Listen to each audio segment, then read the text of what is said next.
गुरुर्ब्रह्मा गुरुर्विष्णु गुरुरेव महेश्वरः गुरु साक्षात् परब्रह्म तस्मै श्री गुरवे नमः। परमात्मकुलारा ఈ మనకు స్వప్న స్మృతి జాగ్రత్తలో కలుగుతుందని, జాగ్రత్త స్మృతి స్వప్నంలో కలగదు అని అన్నప్పుడు ఈ రామనారాయణ ఆయన ప్రయత్నం చేసి సాధన విశేషం చేత కనుక్కున్నాడు అని చెప్పుకున్నారు. అయితే అది కూడా సరైన పద్ధతి కాదు అని చెప్తారనమాట ఇక్కడ. ఎట్లా? అందుకే ప్రతి ఒక్కటికి కూడా జనరల్గా ఏం పెట్టుకోవాలప్ప అంటే, వ్యవహారం అంతా జరుగుతానని తెలిస్తే, సాక్షి అనుభవాన్ని విడిస్తే ప్రమాతృవులది సంబంధం లేదు అని తెలుసుకోవాలి. మొదటి పాయింట్ ఇది. మీకు సందేహాలు రాకూడదు. ఇంకా అర్థమైనా? వ్యవహార దృష్టితో నేను, నా మనస్సు, నా బుద్ధి తెలుసుకుంటుందనేది ఇది వ్యవహార దృష్టి. అయితే ఈ వ్యవహార దృష్టికి అంతా ఆధారము సాక్షి అనుభవమే అనేది మెయిన్ పాయింట్ అనమాట. అది మీరు ఎన్నైనా చెప్పండి, ఏమన్నా చెప్పండి, అవన్నీ రావాలప్ప అంటే సాక్షి అనుభవం ద్వారానే రావాలి. కానీ సాక్షి అనుభవాన్ని విడిస్తే దీనికి ఏ అనుభవాలు కూడా స్వతంత్రంగా లేవు అనేది అదే ఇక్కడంతా బాగా క్లియర్గా లాస్ట్కి అన్ని నిద్ర గురించి అంత క్లీన్గా వచ్చేస్తుంది. ఇప్పుడు ఇన్న వరకు మనకి ఎన్నెన్ని సందేహాలు ఉన్నో అవన్నీ కూడా తీరిపోతాయి ఇక్కడ. జాగ్రత్త స్వప్నంలో ఏందో ఒక్కొక్క దానిలో ఒక్కొక్క దాని స్మృతి కలుగుటకు సాక్షియే మూలము.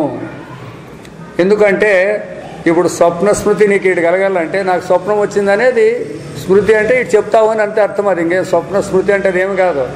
స్వప్నాన్ని ఇక్కడ నా జ్ఞప్తిలో ఈ జాగ్రత్తలు చెప్తానంటారు చూడండి. అది కలిగేదానికి వ్యవహార దృష్టితో చూసినట్లయితే ఈ చెప్పే ఆయన స్వప్నానికి పోలేదు, స్వప్నాన్ని అనిపించినాడు ఇక్కడ రాలే, అయినా స్వప్న స్మృతి కలుగుతుంది అంటాడు మనం.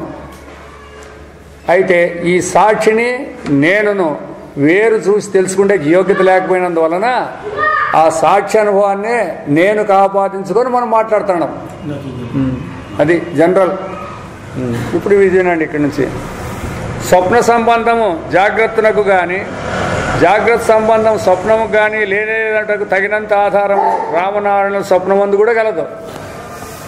జాగ్రత్తలో జరిగిన స్వప్నానికి పోయలేదు, స్వప్నంలో పోయిండేది జాగ్రత్తకు వచ్చేకి లేదు. ఎందుకంటే ఒకటి ఉన్నప్పుడు రెండో ఒకటి ఉండేకి లేదు. అట్లా అప్పుడు సంబంధం ఎట్లుంటుంది? రెండు ఎక్కడో సాటు ఉండింటే ఇక్కడి నుంచి అక్కడికి పోవచ్చు, అక్కడి నుంచి ఇక్కడికి రావచ్చు. అయితే అట్లా ఒకటి ఉన్నప్పుడు రెండో అవస్థలు ఒకటేసారి లేకుండా అందువలన సంబంధాలు ఎట్లా తీసుకొని వస్తారు? తీసుకొచ్చాక లేదు. అదేమనగా వారి దాంట్లోనే ఇప్పుడు నేను కనుక్కున్న దాంట్లో తప్పు చూపిస్తాడు చూడు.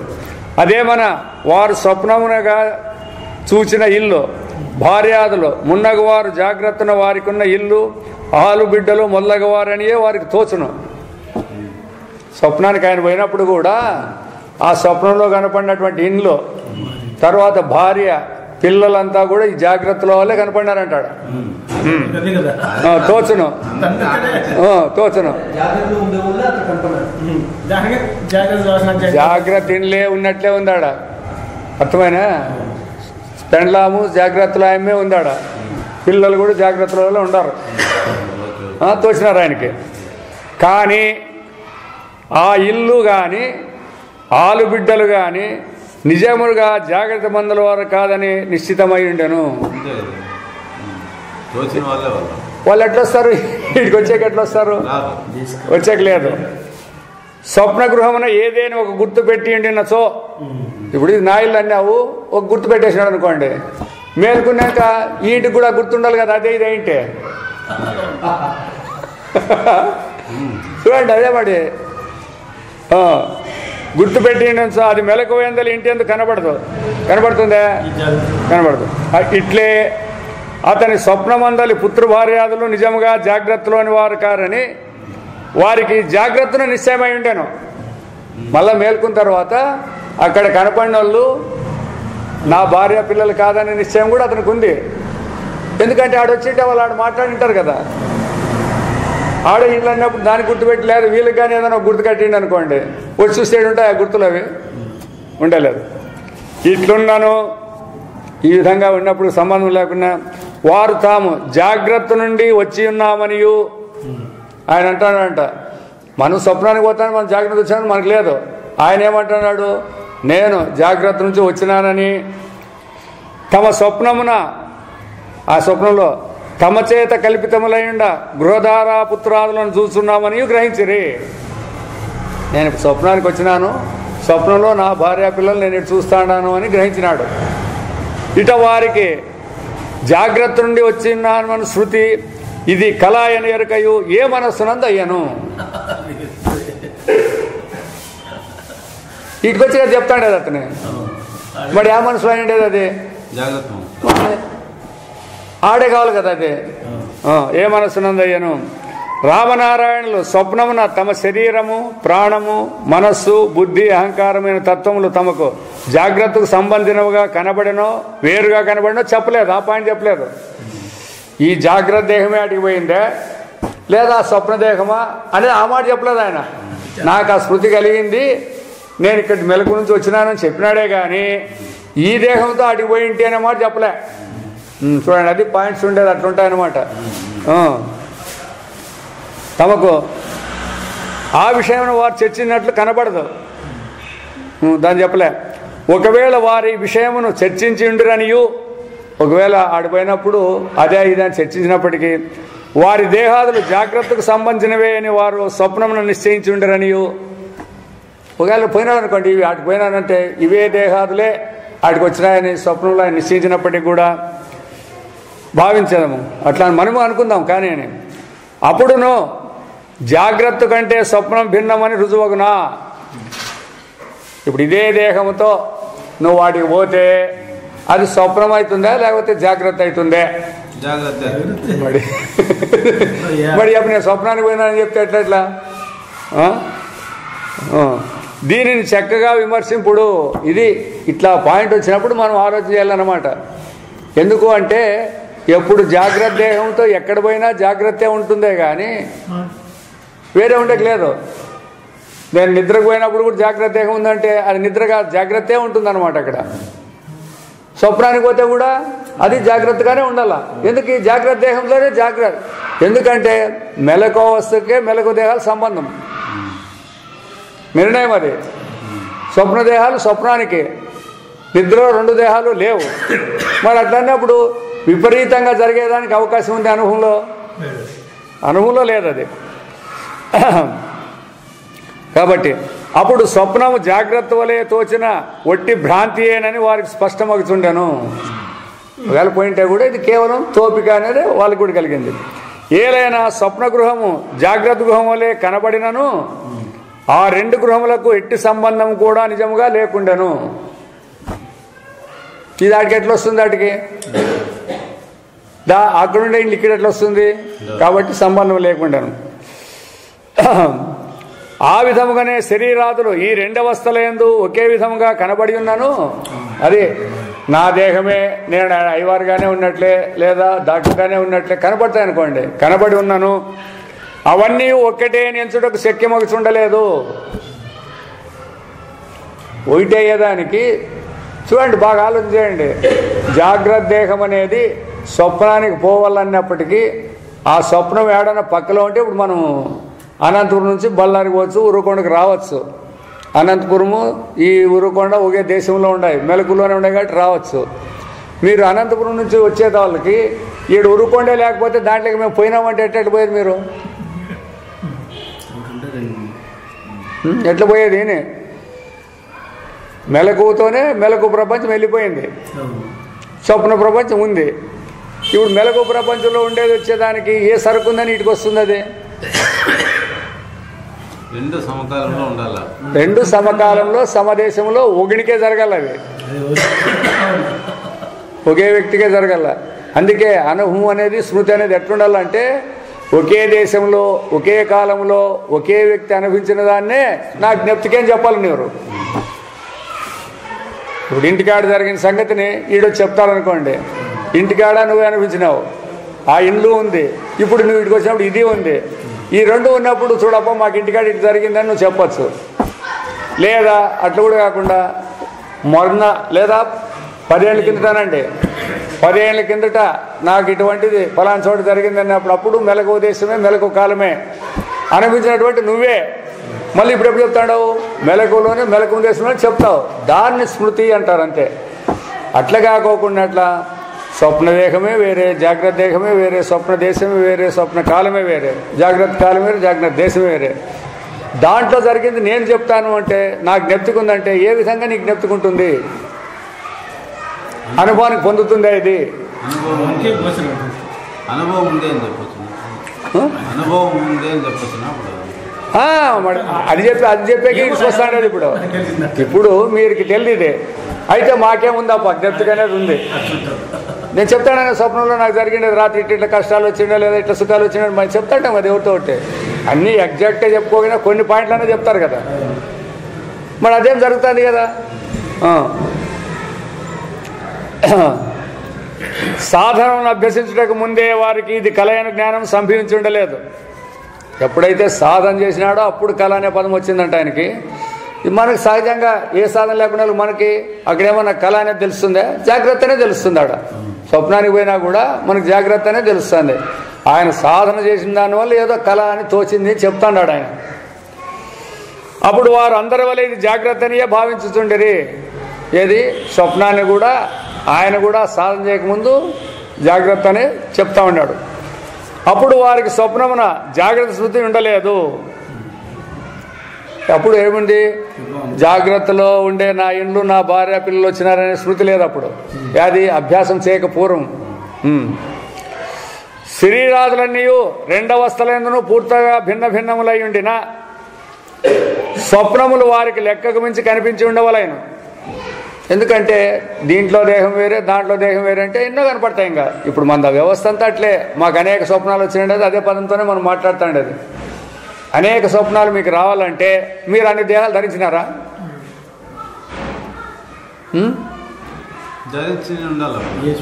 చూడండి, ధరించి ఉంటారా? ధరించి ఉండాలని కాదు అనాల్సిండే. ధరించి ఉండే సాధ్యమా అని ఇంతవరకు మాట్లాడినావు. అప్పుడు చెప్పమాడి, అప్పుడు మాట్లాడలేదు నువ్వు. ఎవరికైనా తోపిక, ఎవరికైనా తోపిక. నువ్వు అసలు కాడికి పోనే పోకపోతే నీకెట్లా తోపిక అవుతుంది నేను అడిగేది. ఈ దేహమే పోకపోతే దానికెట్లా తోపిక అవుతుంది? ఈ దేహం పోయింటే ఒప్పుకోవచ్చులే. ఈ దేహమే పోలేదు కదా, పోయిందే. మరి అది చెప్పాలి. అది బాగు, అది ఇక్కడ రాలేదు. చెప్పేదని చెప్తాడారు. అది ఒకటే జ్ఞప్తి పెట్టుకోవచ్చుండేది ఇప్పుడు మనం. అప్పుడు వారికి స్వప్నం జాగ్రత్త ఉండలేదు. శరీరాదులన్నీ రెండవస్థను పూర్తిగా భిన్న భిన్న స్వప్నం వారికి లెక్కకు మించి కనిపించడం. ఇప్పుడు చూడు, సాధన విశేషముల కంటే మనం ఏదైనా వ్యవహారం సాధన చేసినప్పుడు విశేషాల కంటే పూర్వము జాగ్రత్త స్వప్నములను గాంచిన రామనారాయణుల వారు సాధనను సాధించిన పిదప జాగ్రత్త స్మృతిని స్వప్నమందు అనుభవించిన రామనారాయణ వారు ఒక్కరే అని స్మృతి వారికి జాగ్రత్తను కలిగిన పిదపనే కదా వారు స్వప్న సమస్య అని గ్రంథం రాసిరి. జాగ్రత్తలో రాసినాడు. ఎప్పుడు కలిగింది దీనికి? స్వప్నంలో కూడా నాకు జాగ్రత్త స్మృతి కలిగిందని రామనారాయణే ఇప్పుడు జాగ్రత్తలో ఈ స్వప్న సమస్యను రాసినాడు. అంటే ఇప్పుడు జాగ్రత్తలో ఉన్నాయని రాసినాడా లేకపోతే స్వప్నంలో ఉన్నాయని రాసింటాడా? అదే. అప్పుడు ఈ రెండు స్థితులకు సమానంగా ఏదేని కలదంటను విచారించేదము. ఇది ఇప్పుడు విచారించాల్సిండేది మనం. మెయిన్ పాయింట్ ఇప్పుడు ఇదే. కాబట్టి ఎప్పుడైతే ఆ అవస్థకు ఈ అవస్థకు మనకు సంబంధం లేదన్నామో రెండవస్థల గురించి మాట్లాడేటప్పుడు ఏదో ఒక సంబంధం ఉండాలి. అది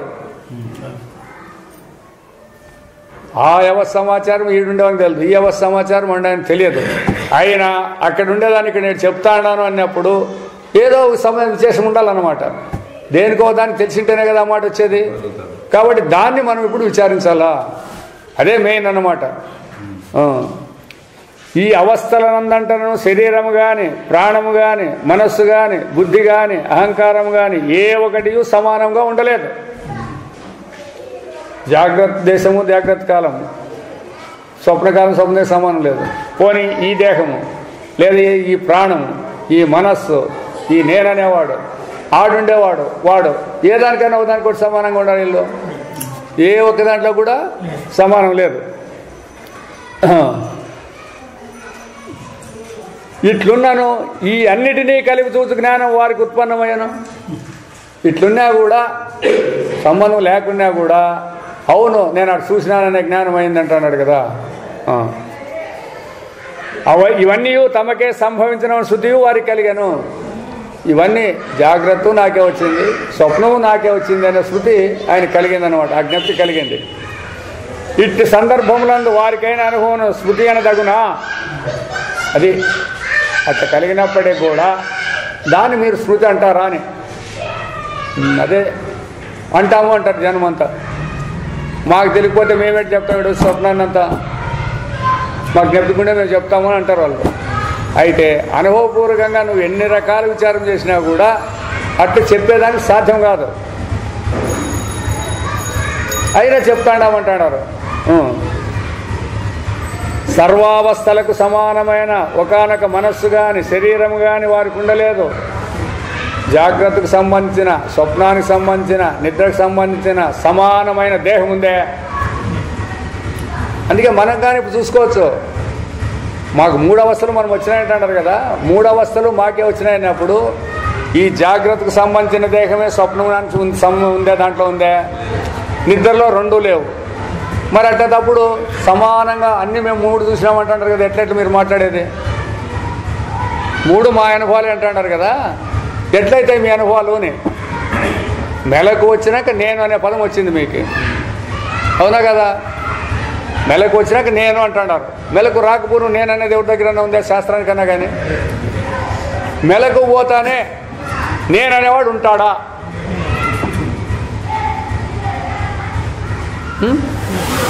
మెలకు పోతా నేనేవాడు లేడు. మరి ఇప్పుడు నిద్రకి ఎవరు పోవాలా, స్వప్నానికి ఎవరు పోవాలా?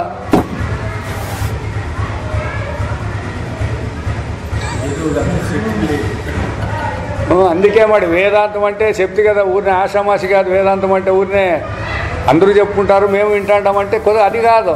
మనకు వేదాంతం ద్వారా ఏం తెలియాలంటే చూడండి, వేదాంతం ద్వారా బోధపడేది ఒక్కటే పాయింట్. వేదాంతం మనకు అర్థమైందంటే శోకమోహాదులు మనకు ఉండకూడదు. దుఃఖం అనేది కానీ తప్పు తెలివి కానీ మనకు ఉండకూడదు. మరి ఇన్నాళ్ళు మనం వేదాంతం ఎన్నాళ్ళు విన్నా కూడా మనకు శోకమోహం పోయిందే, ఎందుకు పోలేదు? అది దేహము నేను కాదనే జ్ఞానం కలిగే వరకు వాళ్ళు ఎన్నన్నా తపస్సులు చేయండి, యాలోకాల కన్నా పోండి, ఈ శోకమోహం మాత్రం పోయలేదు. అందుకే భగవంతుడు అర్జునునికి చెప్పిండేది ఇదే మాటే. ఆయన కనుక్కున్నాడు, ఎప్పుడైతే వీళ్ళు నా వాళ్ళు, నేను చంపుతాను, నాకు దుఃఖమవుతుంది అంటానే కనుక్కున్నాడు. ఇతడు జ్ఞానానికి అధికారి కాదు. అందువలన ఎట్ట చెప్తే ఇతనికి తత్వం అర్థమవుతుందంటే ఆత్మజ్ఞానం కలిగితే తప్ప ఈ శోకమోహం నుంచి అతను బయటపడలేదు అనేది భగవద్గీత లక్ష్యం అనమాట. అది అందుకే భగవద్గీత ఏం చెప్పింది అంటే, జనము ఇవన్నీ ఎంత 18 అధ్యాయాలు చెప్పేది కాదు, 18 అధ్యాయాలు చెప్పింది. అయితే మెయిన్ లక్ష్యం ఏమి? శోకమోహ నివృత్తి. అంతేకాదు వాసుదేవ సర్వమితి, వాసుదేవుడే సమస్తము అనేది భగవద్గీత చెప్పిండేది. దాంట్లో నేను, నీవు, ప్రపంచాలు అవి ఇవి ఏ ఉన్నాయి చెప్పేకి రాలేదు భగవద్గీత. జనానికి అది పట్టలేదు. ఊరినే ఒక అధ్యాయంలో చెప్పిన ఫలితాలు. అందుకే భగవద్గీత చదువుతానే గీతా మహాత్మ్యం అంటారు చూడండి, దానికి ఎత్తి కూర్చోంటారు ఇట్లా రెడీగా. అవును, భగవద్గీత చెప్పిండేది ఏమిటి? మహత్యాన్ని గురించి చెప్పినాడా, శోకమోహ నివృత్తికి చెప్పినాడా? ఇవి మధ్యలో వచ్చిండేటివి. అర్థమైనా? భగవద్గీతకి తర్వాత చేర్చిండేటివన్నీ అక్కడ భగవద్గీతలో వచ్చినట్టు కాదు. ఇవన్నీ సామాన్య జనులకు దీని యందు ఆసక్తి కలగని భగవద్గీత చదివితే ఇంత మాత్రమేనా, శ్లోకం చదివితే ఇంత, ఇది చదివితే ఇంత ఇది చెప్పినారు చూడండి. అట్లా పూర్ణ గీతా మహాత్మ్యం యొక్క ఫలితాన్ని చెప్పుకుంటూ వచ్చినారు. గీత యొక్క ప్రయోజనం ఏమప్ప అంటే పరమాత్మే కావాల, అదొక్కటే దాని లక్షణం అన్నమాట. అందుకే ఎవరైనా కానీ వేదాంతం దగ్గర మనకి ఏం చెప్తారంటే, ప్రవృత్తిని చెప్తే మనకేం పనికిరాదు. ప్రవృత్తిని నివృత్తిగా మార్చుకొని ఆ నివృత్తి ద్వారా పరమాత్మ స్వరూపాన్ని పొందితే అప్పుడు మనం ధన్యులవుతాం. చూడండి, భగవంతుడు అందుకే చెప్పినాడు, ప్రవృత్తి ధర్మము నివృత్తి ధర్మము, లేదా ప్రవృత్తి తత్వము నివృత్తి తత్వము అని 2 చెప్తూ ఈ ప్రవృత్తి ద్వారా అభ్యుదయం కలుగుతుంది. మీరేమైనా కర్మలు చేసుకొని మీ స్వతంత్రంగా చేసుకుంటే దానికి యాటి వరకు అభ్యుదయం అంటే స్వర్గలోకం వరకు మీకు వస్తుంది. ఇంకా ఉపాసన చేస్తే మీరు పితృలోకానికి బ్రహ్మలోకాలకు కూడా పోవచ్చు. అంతవరకే మీకు ఛాన్స్ ఇవి. అయితే జ్ఞానస్వరూపం అంటే మన స్వరూపం మాత్రం మనకు బోధపడదు. అది ఉత్తమాధికారి అయినటువంటి వాళ్ళకి దీనిలన్నింటినీ అధిగమించినప్పుడే మనకు అది బోధపడుతుంది. కాబట్టి ప్రతి ఒక్కరు కూడా మనం భగవద్గీత విని ఏది విన్నా కూడా మన లక్ష్యం ఎక్కడ ఉండాలంటే మనకు శోకమోహ నివృత్తి కావాలా. శోకమోహ నివృత్తి ఎప్పుడైతుంది? దేహము నేను కాదని అనుభవం వచ్చినప్పుడు మాత్రమే. అందుకోసమే నిద్రలో ఎవరికి కూడా దేహం నేననే భావం లేదు కాబట్టి అక్కడ మనకి ఎన్ని కష్టాలన్నా ఉన్నాయి దేహానికి సంబంధించినవి, అంతఃకరణంలో ఎన్ని బాధలన్నా ఉన్నా కూడా అక్కడ కానరావు. కారణం ఏమంటే అక్కడ వాళ్ళు తమ స్వరూపంలోనే ఉంటారు కాబట్టి ఈ అంతఃకరణ లక్షణాలు లేవు కాబట్టి అక్కడ ఏ బాధలు లేవు. మెలకు వచ్చిన వెంటనే శరీరము మళ్ళీ అంతఃకరణము అంత తయారవుతాయి కాబట్టి మళ్ళీ బాధలు మొదలవుతాయి.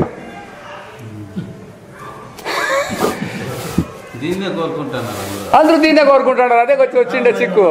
జన్మరాహిత్య అని ఎవరు కోరుకోవడం లేదు. ఏవో ఒకటి చేయాలా, పుణ్యం చేయాలా, మళ్ళీ మేము బాగా పుట్టాలా. నువ్వు ఎట్లన్నా పుట్టు, శోకమోహాలు ఏం పోవు కదా, భయాలు పోవు కదా. ఇవిడే అందుకే అందుకే అదే తత్వాన్ని ఇట్లే చెప్పాలా అంటా నేను. వీళ్ళు ఏమంటారంటే అట్లాంటి చెప్తే జనం రారు అంటారు. రాకపోతే రాకపోయి నీకు వచ్చిందేమీ నువ్వేం చెప్పేకొచ్చినా వీటికి వాళ్ళందరూ దగ్గరికి రావాలని చెప్పేకొచ్చినామా మనం? వాళ్ళకి వాస్తవం తెలియాలా. అప్పుడు వాళ్ళు ధన్యులవుతారు, మనం ధన్యులేక వీలుంది. అంతేగాని మనం మోసపోతూ వాళ్ళకి మోసపోతే ఎట్లా ప్రయోజనము? చేయండి, దానాలు చేయండి, ధర్మాలు చేయండి అవన్నీ చెప్పినాడు భగవంతుడు. చెప్పినాడు. ఎట్లా చెప్పినాడు? సంగమం లేకుండా అనే పదం ఒకటి వాడినాడు. మరి కర్మ ఏందే నీకు అధికారం ఉంది. అయితే ఆ కర్మ చేసేటప్పుడు కూడా సంఘాన్ని అంటించుకోవద్దు. నేను చేస్తానని కానీ నేను చేసినాను కాబట్టి నాకు ఫలం రావాలనేది అంటించుకోవద్దు. కర్మ నిడిచిపెట్టమని చెప్పలేదు భగవంతుడేమి. ఆ చేసేటప్పుడు నీ మనస్సు ఎట్లుంటుంది అని. ఎందుకంటే కర్మ చెడ్డది కాదు, ఎప్పుడు ఏ కర్మ కూడా చెడ్డది కాదు. అయితే చేసేటప్పుడు నీ మనస్సులోని భావాన్ని బట్టి అది మంచిగా చెడ కలిగిస్తుంది. ఏ కర్మలన్నా కానీ కర్మ స్వతంత్రంగా దాంట్లో చెడు లేదు మంచి లేదు. ఏ కర్మ కూడా చేసేటప్పుడు నువ్వు తగిలించుకుంటావు చూడు, అప్పుడు నాకు మంచి కావాలని కోరుతావా, ఇతరులకు చెడు కావాలని కోరుతావా అని చేస్తారు చూడండి. అప్పుడు దాని ప్రభావం దాని మీద పడుతుంది. నువ్వు చెప్పు లేవా? మంచి కర్మ చెడు కర్మ లేకపోతే మరి ఇంకేం చెప్తాండి. అది ఏ కర్మ దృష్టితో ఏమీ లేదు దాంట్లో తప్పు. ఇప్పుడు కత్తి ఉందప్పా, కత్తిలో ఏం దోషం ఉండదు? నీవు వంట చేసుకునేదానికి ఉపయోగించుకోవచ్చు, దాన్ని ఇతరులు కుతికలు కోసేకి ఉపయోగించుకోవచ్చు. మరి ఇప్పుడు కత్తిలో ఏం దోషం ఉందంటావా? కత్తి చేసే పనిలో దోషం ఉందంటావా? కత్తి ఏమో రెండింటినీ నరుకుతుందిలే, దాన్ని నరుకుతుంది దీన్ని నరుకుతుంది. అయితే దానికి పాపుణ్యాలు అంటిస్తారా? మరి దేనికంటే అలా మరి అది చెప్పేది. కర్మలో ఏ దోషము లేదు. కర్మ చేసేవాని అంతఃకరణంలోని వ్యవహారం ద్వారా దోషాలు అంటుకుంటాయి, పాపుణ్యాలు. అందుకే కర్మ చేసేటప్పుడు చాలా జాగ్రత్తగా చేయాలని భగవంతుడు చెప్పినాడు. కర్మ చాలా గహనం అని చెప్పినాడు. ఊనే కర్మ అని మాట్లాడుతున్నారే, దాని సమాచారం చెప్పాలంటే చాలా లోతు. కాబట్టి మనం వ్యవహార దృష్టితో చేసేటప్పుడు ఏ విధంగా కర్మ చేయండి, పని ఏం జరుగుతుందని చెప్పినాడు భగవంతుడు. భగవంతుందని చెప్పినా నీకు ఫలం జరుగుతుంది, భగవంతుని కాదని చెప్పినా జరుగుతుంది. అయితే నాదే అని చెప్పినప్పుడు ఏమవుతుంది? భగవంతుని గారు నాదంటే ఖర్చుకుంటుంది, పాపుణ్యాలు ఖర్చుకుంటాయి మీకు. అంతే, భేదం ఇంకేం లేదు. ఏ కర్మ చేసేటప్పుడు కూడా నేను నాది అనే అహంకారంతో ఫలాన్ని ఆశిస్తమే దాంట్లో పాపుణ్యాలు చేరుకుంటాయి. అట్లా కాకుండా భగవంతుడే ఈ కర్మ చేయిస్తున్నాడు, భగవంతుడే ఇదంతా మందేం లేదు అన్నట్లయితే అప్పుడు నీకు పుణ్యము లేదు పాపము లేదు. అదే చిత్తశుద్ధి అని. అందుకే కర్మయోగం ద్వారా మోక్షమేం రాదు. కర్మయోగం ద్వారా చిత్తశుద్ధి ఏర్పడుతుంది. తద్వారా నీకు జ్ఞానానికి యోగ్యత అనేది వస్తుంది. ఆ జ్ఞానానికి యోగ్యత వచ్చిన తర్వాత శ్రవణం చేస్తా అంటే జ్ఞాన ప్రాప్తి అవుతుంది. ఎప్పుడు జ్ఞాన ప్రాప్తి అయినప్పుడు సర్వకర్మ రాహిత్యం అంటే కర్మలు అవసరం లేదని తెలియబడుతుంది అనమాట. సర్వకర్మ సన్యాసం అంటారు దాన్ని. సర్వకర్మ సన్యాసం అయినాక జ్ఞాననిష్ట, అప్పుడు స్థితప్రజ్ఞుడు, ఇతడే జ్ఞానే అని అప్పుడు వస్తుంది. ఇది అందుకే ఈ కర్మయోగం అనేది జ్ఞానానికి అంగమే కానీ మిగతా వాళ్ళు ఏం చెప్తారంటే ఈ జ్ఞానము కర్మకు అంగం అని చెప్తారు వాళ్ళు. జ్ఞాన కర్మ సముచ్చయవాదులు అంటారు వాళ్ళని. జ్ఞానము ఉండాలా, కర్మ ఉండాలంట. ఎవరు కర్మ చేసేది మొదటి చెప్పండి. దేహం ఉన్నోడా, దేహం నేను కాదనేవాడా? దేహం ఉన్నోడు చేస్తాడు. అదే శాస్త్రం ఏం చెప్పింది? నీవు పరమాత్మ స్వరూపుడై దేహం ఉంది కాబట్టి నీకు అజ్ఞానం ఉంది. అజ్ఞానం ద్వారా కర్మ జరుగుతూ ఉంది. అటువంటి అప్పుడు కర్మ జ్ఞానం రెండోసారి ఎట్లుంటే వీలవుతుంది? ఒకే వ్యక్తి నేను కూర్చుంటాను, నేను నిలబడతాను ఒకే కాలంలో అంటే సరిపోతుంది? అది జ్ఞానం అనేది వెలుతురు, అజ్ఞానం అనేది చీకటి. ఈ రెండు ఒకసారి ఉండేకి వీలవుతుందే. అందుకోసమే ఆ జ్ఞానకర్మ సముచ్చయ వాదులు ఏమంటారంటే, సరే ఇప్పుడు రామకృష్ణ పరమహంస కానీ రమణ మహర్షి కానీ వీళ్ళందరూ ఉండరు కదా, వాళ్ళు జ్ఞానులైనా కూడా వాళ్ళు పనులు చేస్తాండ్రు కదా అంటారు వీళ్ళు. వీళ్ళకి ఇదే కనపడుతుండేది. అయితే ఆ కర్మ చేసేటప్పుడు ఇంతకుముందు మనమే చెప్పినాం చూడండి, మీరు కర్మ చేసేటప్పుడు ఆసక్తితో చేస్తారా అనాసక్తితో చేస్తారా అనేది బయటకు తెలియదు. కర్మ జరుగుతూ ఉంటుంది, మాట్లాడుతూ ఉంటారు, అన్నీ చేస్తూ ఉంటారు. అయితే మీ మనసులో ఉంటుంది, దీనివల్ల నాకు ఫలితం కావాలా, దీంట్లో నాకు ఫలితం లేదా నీ మనసులో ఉంటుంది. అది అనాసక్తి. అప్పుడు సహజంగా దీన్ని చూసి వాళ్ళు కూడా అని మాట్లాడితే ఎట్లట్లేదు? అది కదా ప్రధానము. నీవు ఎందుకంటే నీకు ఆ యోగ్యత లేదు. దాన్ని గుర్తించే యోగ్యత జ్ఞానిని గుర్తించే జ్ఞానే కావాల్సి వస్తుంది. జ్ఞానిని గుర్తించక అజ్ఞానం మనం ప్రయత్నం చేస్తే ఎట్లయితుంది? అందుకే వాళ్ళు తినేలేదా, వాళ్ళు మాట్లాడేలేదా అని ఇట్లా మాట్లాడుతూ అంటారు. ఇంకా భగవంతుడు ఏం చెప్పినాడు? ఎవడు కూడా నైకచ్చి క్షణమపి జాతిష్ట అకర్మకృత్, ఎవడు కూడా ఒక క్షణం కూడా కర్మ చేయకుండా ఉండేకి వీల్లేదు. ఎందుకు అంటే ప్రకృతి తన గుణముల చేత ప్రతి ఒక్కరిని దొబ్బుతూ పనిచేస్తూ ఉంటుంది. ఎవడైతే ప్రకృతి గుణాలను గెలిచింటాడో వాడిని ఏం చేయలేదు. అది ప్రకృతికి లోబడినాడు. ప్రకృతి అంటే మన దేహం పంచభూతాలతో కూడుకోండేది, సత్వరజస్తమ గుణాలతో కూడుకోండేది. ఇది మరి దీంట్లో ఉండేటివి యా పని చేపిస్తే ఆ పని పోతానే ఉంటాం మనం. ఇది మాయ అని గుర్తించాలి కదా. అంటే దేహము లేనిది అని గుర్తించేది రావాలి. ఎక్కడి తిరిగి దేహం లేదనేది రావాల్సి వస్తుంది అనమాట. దేహం నేను కాదనేదే జ్ఞానం కావాలా. ఇప్పుడు ఎట్లయితే దేహం నేననేది ఎంత దృఢంగా ఉందో, ఏ గురువులు చెప్పిస్తున్నారు మీకు? ఇది మీరు ఎక్కడ నేర్చుకొచ్చుకుంటారు? అట్లా ఎట్లయితే ఇది ఎవరు ఇప్పుడు శాస్త్రం ద్వారా నీకు అటువంటి దృఢ జ్ఞానం కలగాలన్నమాట. నేను అశరీరి జ్ఞానస్వరూపుడు అనే అనుభవం నీకు కావాలి. నేను కాదు, అది జరగదు. ఆ స్వరూపానికే కలుగుతుంది. అది ఎప్పుడు మీరు అనాత్మనంతా తీసేసుకుంటూ వచ్చినారంటే అదే మిగులుతుంది అంతే. దాంట్లో ఇంకా మళ్ళా దాన్ని నేను జ్ఞానైనా అనుకోవాల్సిన పని లేదు. జ్ఞానాన్ని అయినా అనుకుంటే కూడా జ్ఞానం కాలేదు, మళ్ళీ అది సవికల్పం అవుతుంది. అది అందుకే నిర్వికల్పం అంటే ఏ వికల్పాలు లేకుండా ఉండాల. అది గుర్తం. నిర్విశేషం అంటే ఏ శేషము లేకోకుండా ఉండాల. నిష్క్రియ అంటే ఏ క్రియలు లేకుండా ఉండాల. అవి ఏవైనా ఉన్నాయంటే మామూలు దానికి అర్థం కాలేదు అని. అందుకే నిద్రనే ఉదాహరణ చెప్పేది అందరికీ. ఇది అందరికి కామన్గా ఉంటుంది నిద్ర. వీళ్ళు కొంతమంది నిద్ర ఏమంటే స్వప్నం పోయేటప్పుడు కూడా మాకు నిద్ర ఉందంటారు. అది పొరపాటు. స్వప్నం పోయేటప్పుడు స్వప్న కథే వేరే, అప్పుడు నిద్ర సంబంధం లేదు. మెలకు ఉన్నప్పుడు మెలకు కథేగా నిద్రకు సంబంధం లేదు. గాఢ నిద్ర అంటారు దాన్ని. ఏమాత్రము దృశ్యము లేనటువంటి స్థితి అది. దాంట్లో నీ స్వరూపం ఎట్లుంటుందో అట్లా తెలుస్తుంది అనమాట. దాన్నే ఇప్పుడు ఈ జాగ్రత్తలోకి తెచ్చుకోండి మీరు అనుభవానికి అంటుంది. అది జాగ్రత్తలోకి అనుభవం తెచ్చుకోవాలంటే దేహంతో తెచ్చుకుంటే కాదు. అది ఆడెట్లుంటిమి? దేహాదులన్నీ లేనందువలన మనం నిశ్చితంగా ఉంటిమి, అంతే కదా. ఇప్పుడు దాన్ని ఎత్తు తెచ్చుకోవాలంటే ఈ మనసు బుద్ధి పట్టుకొని తెచ్చుకుంటాం.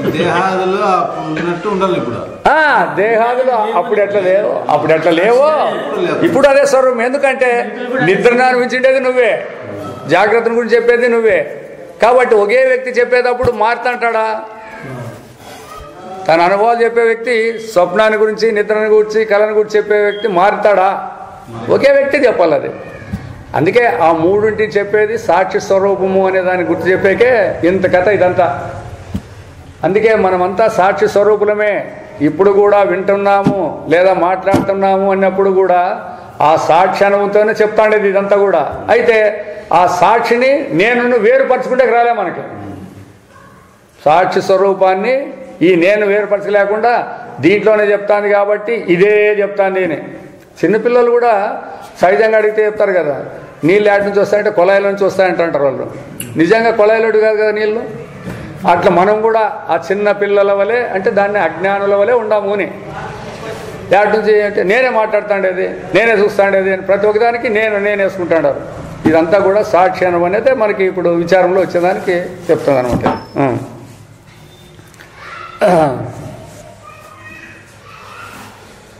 ఈ అవస్థలు ఏందంటాడు, శరీరం కానీ, ప్రాణము కానీ, మనస్సు కానీ, బుద్ధి కానీ, అహంకారం కానీ ఏ ఒకటి నివాసం లేదు. ఒకవేళ పూర్వపు జాగ్రత్త శరీరాదులే ఇప్పటి జాగ్రత్తని భావించినను, స్వప్నముల యందు గోచరించిన శరీరాదులే ఒకటి ఇతరములే ఉండలేదు. ఇట్లున్నను ఈ అన్నిటినీ కలిపి చూసి జ్ఞానం వారికి ఉత్పన్నమయ్యను. ఇవన్నీ తమకే సంభవించిన శృతి వారికి కలిగాను. ఇట్టి సందర్భములందు వారికైన అనుభవమును శృతి అనదగునా అనేక లేదు అనేది రావాలి మీ దగ్గర. చెప్తాన్నాడు కదా మడి అంటారు, చెప్తాన్నాడు కాదనేకేం లేదు. అనుభవం అట్లుందే. సర్వావస్థలకు సమానమైన ఒకనొక మనస్సు కానీ శరీరం కానీ వారికి ఉండలేదు. అయినను వీటిని అన్నిటినీ అనిపించిన వాడు నేనను బుద్ధి వారికి కలిగాను. ఈ నేనను జ్ఞానం అంతఃకరణం కాదగినది, అది గుర్తుపెట్టుకోండి. నేననే పదం ఎప్పుడు వస్తుందంటే మెలకులోనైనా వస్తుంది, స్వప్నంలోనైనా వస్తుంది. నిద్రలో నేననేది రమ్మని చూస్తాం. ఎందుకు రాలేదంటే అక్కడ అంతఃకరణం అనేది లేదు. వీళ్ళేం చెప్తారు, అంతఃకరణం అనేది సుప్తిలో ఉంటుంది అంటారు వీళ్ళు. వేదాంతేతలు ఏమంటారంటే ఈ అంతఃకరణం అప్పుడు ఎక్కడ పోయి ఉంటుందంటే నిద్రపోతా ఉంటుందంట. అట్లా చెప్తారు, సుప్తిలో ఉంటుంది, దాని నుంచి తెలిసేలేదు దానికని. కానీ ఏ ఒక అంతఃకరణం కూడా రెండవస్థలకు సమానముగా లేదు. జాగ్రత్త నందలి నేను ఎన్నడను స్వప్నమును కాంచలేదు. బాగా చూడండి, ఇవి బాగా గుర్తుపెట్టుకోండి. ఇంతవరకు మనకు అర్థం కాలేదు, ఇప్పుడు క్లియర్గా వస్తాండి ఇవి. స్వప్నమందలి నేను ఎన్నడను జాగ్రత్తను చూడలేదు. ఇట్లున్నాను రామనారాయణుల వారికి మనకందరకును నేను కలగాంచితనన్న శృతిరూపమైన అనుభవం ఉన్నది కదా. రామనారాయణ వారికి అని లేకోకుండా పోయింది, కావుంది. నాకు ఎంతసేపు చూసినా దిక్కు తెలియదు అది. వారి కని అనేది ఎంత ఉంటుంది చూడు ఎట్లా ఒక తూరి ఆ పదాలు. వారికిని మన అందరకును నేను కలగాంచితనన్న శృతిరూపమైన అనుమన్నది. దీనిని ఎటు ఉపాదనం అనర్పోలైను, ఎట్లా దీన్ని సమర్థించాలి మీరు? దీన్ని ఆయనకే ఉంది, మనకే ఉంది. స్వప్నశుద్ధి మాకే ఉందని చెప్తాడు కదా జాగ్రత్తలో. జాగ్రత్తనకును స్వప్నమునకును సమానముగా ఒక తత్వం గలదని అంగీకరింపని ఎడలా. కాబట్టి ఈ జాగ్రత్తకి స్వప్నానికి సంబంధించింది ఒకటి వేరే ఉండే తీరాల, రెండింటిని చూసేది. దాన్ని అంగీకరిస్తే దీన్ని అని మీరు అనాల్సి వస్తుంది. కానీ ఆ విధంగా అంగీకరించకపోతే మీరు చెప్పేది స్మృతి కాదు. స్వప్న స్మృతి అనుభవమునకు ఆధారం కల్పించుటకు అశక్యమని దీని వలన సుస్పష్టమవుతున్నది. కాబట్టి నేను స్వప్నాన్ని చూసినానని చెప్పాల్సి వస్తే జాగ్రత్తలో ఉండేవాడు కాదు, స్వప్నంలో ఉండేవాడు కాకుండా ఈ రెండిటికి ఒకటేదో సమానమైనది ఒకటి ఉంటే అది మాత్రమే చెప్పగలుగుతుంది. కానీ అయితే నేను చెప్తాడానంటావు కదా, మరి నువ్వు చూసినావాడు చెప్తాడు, చెప్పుదా. చూసినానంటే కలుగుతుంది, మేము ఒప్పుకుంటాం. చూసినావా, చూసినట్లుంది అంటారు వీళ్ళు. అన్నీ ఇట్లే మాట్లాడేది అన్నీ.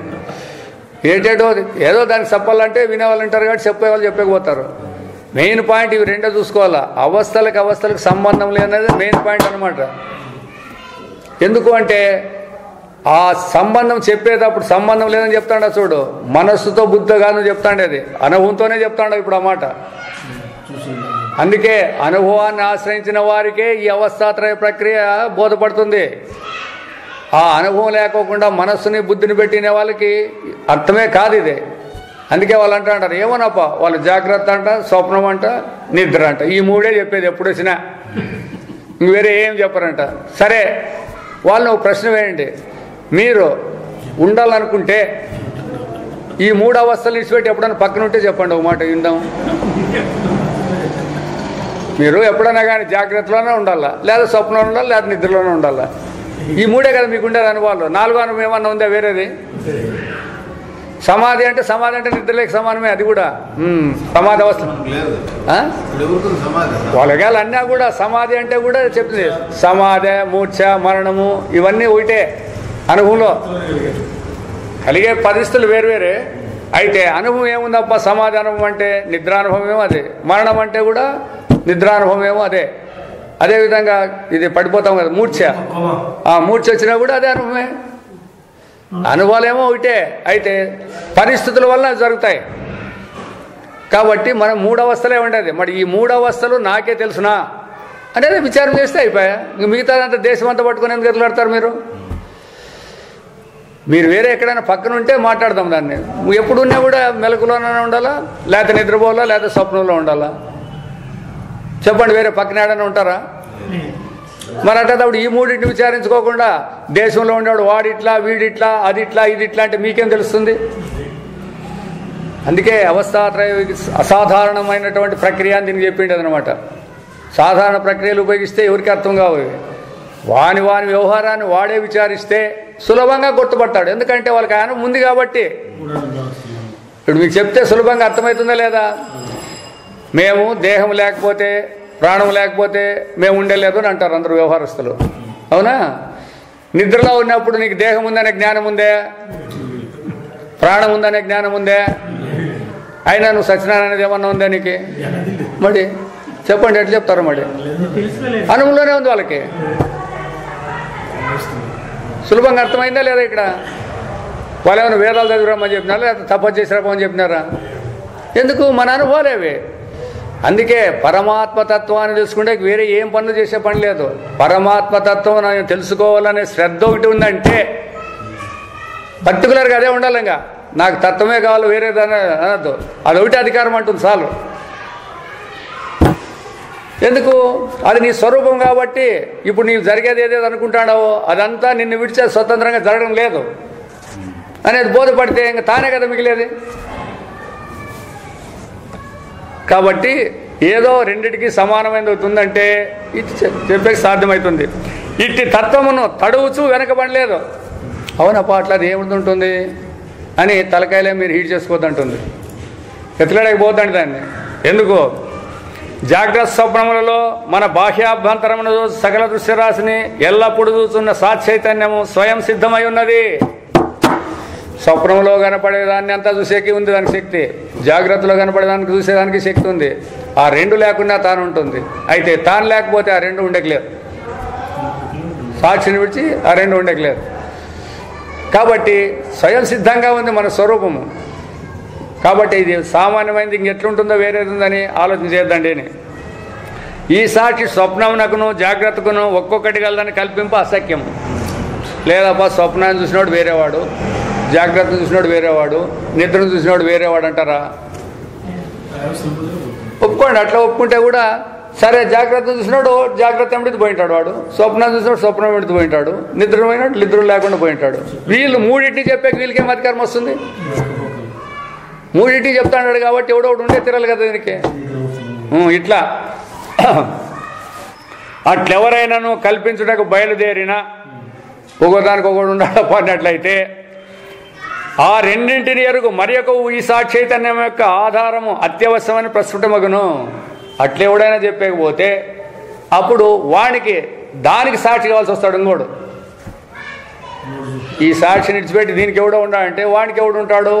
సరే, వానికి ఎవడు ఉంటాడని ఇట్లే పోతే అనవస్థా దోషం వచ్చేస్తుంది అనమాట. కాబట్టి సాక్షి చైతన్యమే మన అందరి యొక్కయు మనకు గోచరమకు ప్రపంచమందలి ఎరుక యొక్కయు. ప్రపంచంలో ఇదంతా కనపడుతుంది అంటారే, ఈ జ్ఞానం అంటే ఉత్తి జ్ఞానం. ఇది సారమని మనం అచ్చటచ్చట తెలుపుతూ వచ్చినాము ఇంతకుముందు కూడా. ఈ సర్వాధారమైన సాక్షి బలము చేతనే, అన్నిటికీ ఆధారమైంది దాని చేతనే నేను కలగాంచితిని అనే అనుభవం సిద్ధమగును. నేను కలగాంచితిని అని సిద్ధమవుతుంది. మళ్ళా దానికి కూడా భూతకాలంలో ఉండేది అది ఎట్లా మళ్ళా వస్తుంది. అది కూడా ఇప్పటికి ఇంతే. నేను కలగాంచితిని అంటే ఇప్పుడు ఏమైనా సాక్షి అనుభవం ద్వారానే నువ్వు అది చెప్పబడతాండవే కానీ నీ యొక్క ఉపాదృష్టితో కాదు. ఈ సాక్షిని నేనను పదార్థమును వివేచించుకొని గ్రహింపజాలకుండుట వలన సాక్షి అంటే ఏమి, ఈ ఉపాధి అంటే ఏమి? ఈ ఉపాధితో నేనంటాడు. ఈ నేనుకి ఎంత విలువ ఉంది, ఆ సాక్షికి ఎంత ఉంది అని ఆ రెండింటిని వేరుపరచుకోలేకుండా పోయినాం మనం. కాబట్టి అందుకే ఆ కలబెరికి అంటారు చూడు, రెండింటిని కలుపుకుంటాడమని, ఆత్మను అనాత్మను కలుపుకొని మనం మాట్లాడుతున్నాం అనమాట. అందువలన ఆత్మ లేదంటాడారు, అనాత్మ ఉంది అంటాడాం. చూడండి మన బతుకు ఎట్లుండదు, ఏది సత్యమో దాన్ని లేదంటాడారు, మా కానరాదప్ప అంటాడారు, ఏదైతే లేకుండా పోతుందో అది మేమేనప్ప అని చెప్పి మాట్లాడుతున్నాం. నేను వివేచించుకొని గ్రహింపచాలనుకున్న సామాన్య జనులు జాగ్రత్త నందలి నేనే స్వప్నమును గాంచు నేనేనని భ్రాంతి పొందుతున్నారు. ఎవరు ఏమన్నా ఉంటే అడగండి, ఇప్పుడే అడగండి, ఏం తొందర ఏం లేదు, నిదానంగా తెలుసుకొని పోండి. ఎందుకంటే ఏ కించిత్తు మనకి దీని అనుభవం తెలిసినా సాల్ జన్మ సార్థకమే. అంతా ఏమో కావాలనే పని లేదు. ఏ కించిత్తు కూడా మనం ఇంతకు పూర్వం పెట్టుకున్నటువంటి తెలివి తప్పు తెలివి, నిజమైనటువంటి తెలివేది పరమార్థ స్వరూపము, దేహం అనేది కాదు అనేది ఏ కించిత్తు మనకు అనుభవానికి వచ్చినా కూడా చాలా ధన్యులైనట్లే మనం. 100కి 100 రూపాయలు అనే క్వశ్చన్ లేదు. కారణం ఏమి అంటే ఆ సామర్థ్యము ఆ శక్తి ఉంటే అవుతుంది, అది వేరే కథ. కాకున్నా కూడా నువ్వు అది అయి ఉండవు, నీ అనుభవానికి రాకపోయినా కూడా నీ స్వరూపం పరమాత్మే, దాంట్లో ఏం ములాది లేదు. మళ్ళీ అయితే దానికి అడ్డు ఏమేమి ఉన్నాయి అన్నట్లయితే ఇవన్నీ ఈ దేహము మనస్సు బుద్ధి ఇంద్రియాలు ఇవన్నీ మనకు అడ్డం ఉండాలి. మన స్వరూపాన్ని తెలుసుకుంటే దీనిని అధిగమించాలా అంటే ఏమి, నేనుండానంటాను కాబట్టి, నేననేవాడు ఎప్పుడు ఉంటాడని, నేను మెలకులో ఉంటాడా స్వప్నంలో నిద్రలో లేను కాబట్టి మరి నేననేవాడు ఉంటానా? ఈ నేను ఉండేవాడని ఉండాలంటే వీనికి దేహం ఉండాలా, మనస్సు ఉండాలా, బుద్ధి ఉండాలా, ప్రాణం ఉండాలా, ఇంద్రియాలు ఉండాలా, దేశం ఉండాలా, కాలం ఉండాలి. ఇవన్నీ ఉంటేనే వీడు నేనంటాడు, లేకపోతే నేననేవానికి లేదు. ఇవి నేనంటే ఇవన్నీ ఉండాలి కదా. అయితే ఈ ఏవి లేకున్నా కూడా నీ స్వరూపము ఉండగలుగుతుంది. ఎందుకంటే వీటినన్నిటికీ చెప్తాను చూడండి. అది పోనీ దాన్ని చెప్పే సాధ్యమవుతాయి, దీనికి చెప్పేకి లేదనమాట. కాబట్టి ఆ స్వరూపం అందని తెలుసుకుంటేదే కావాలా.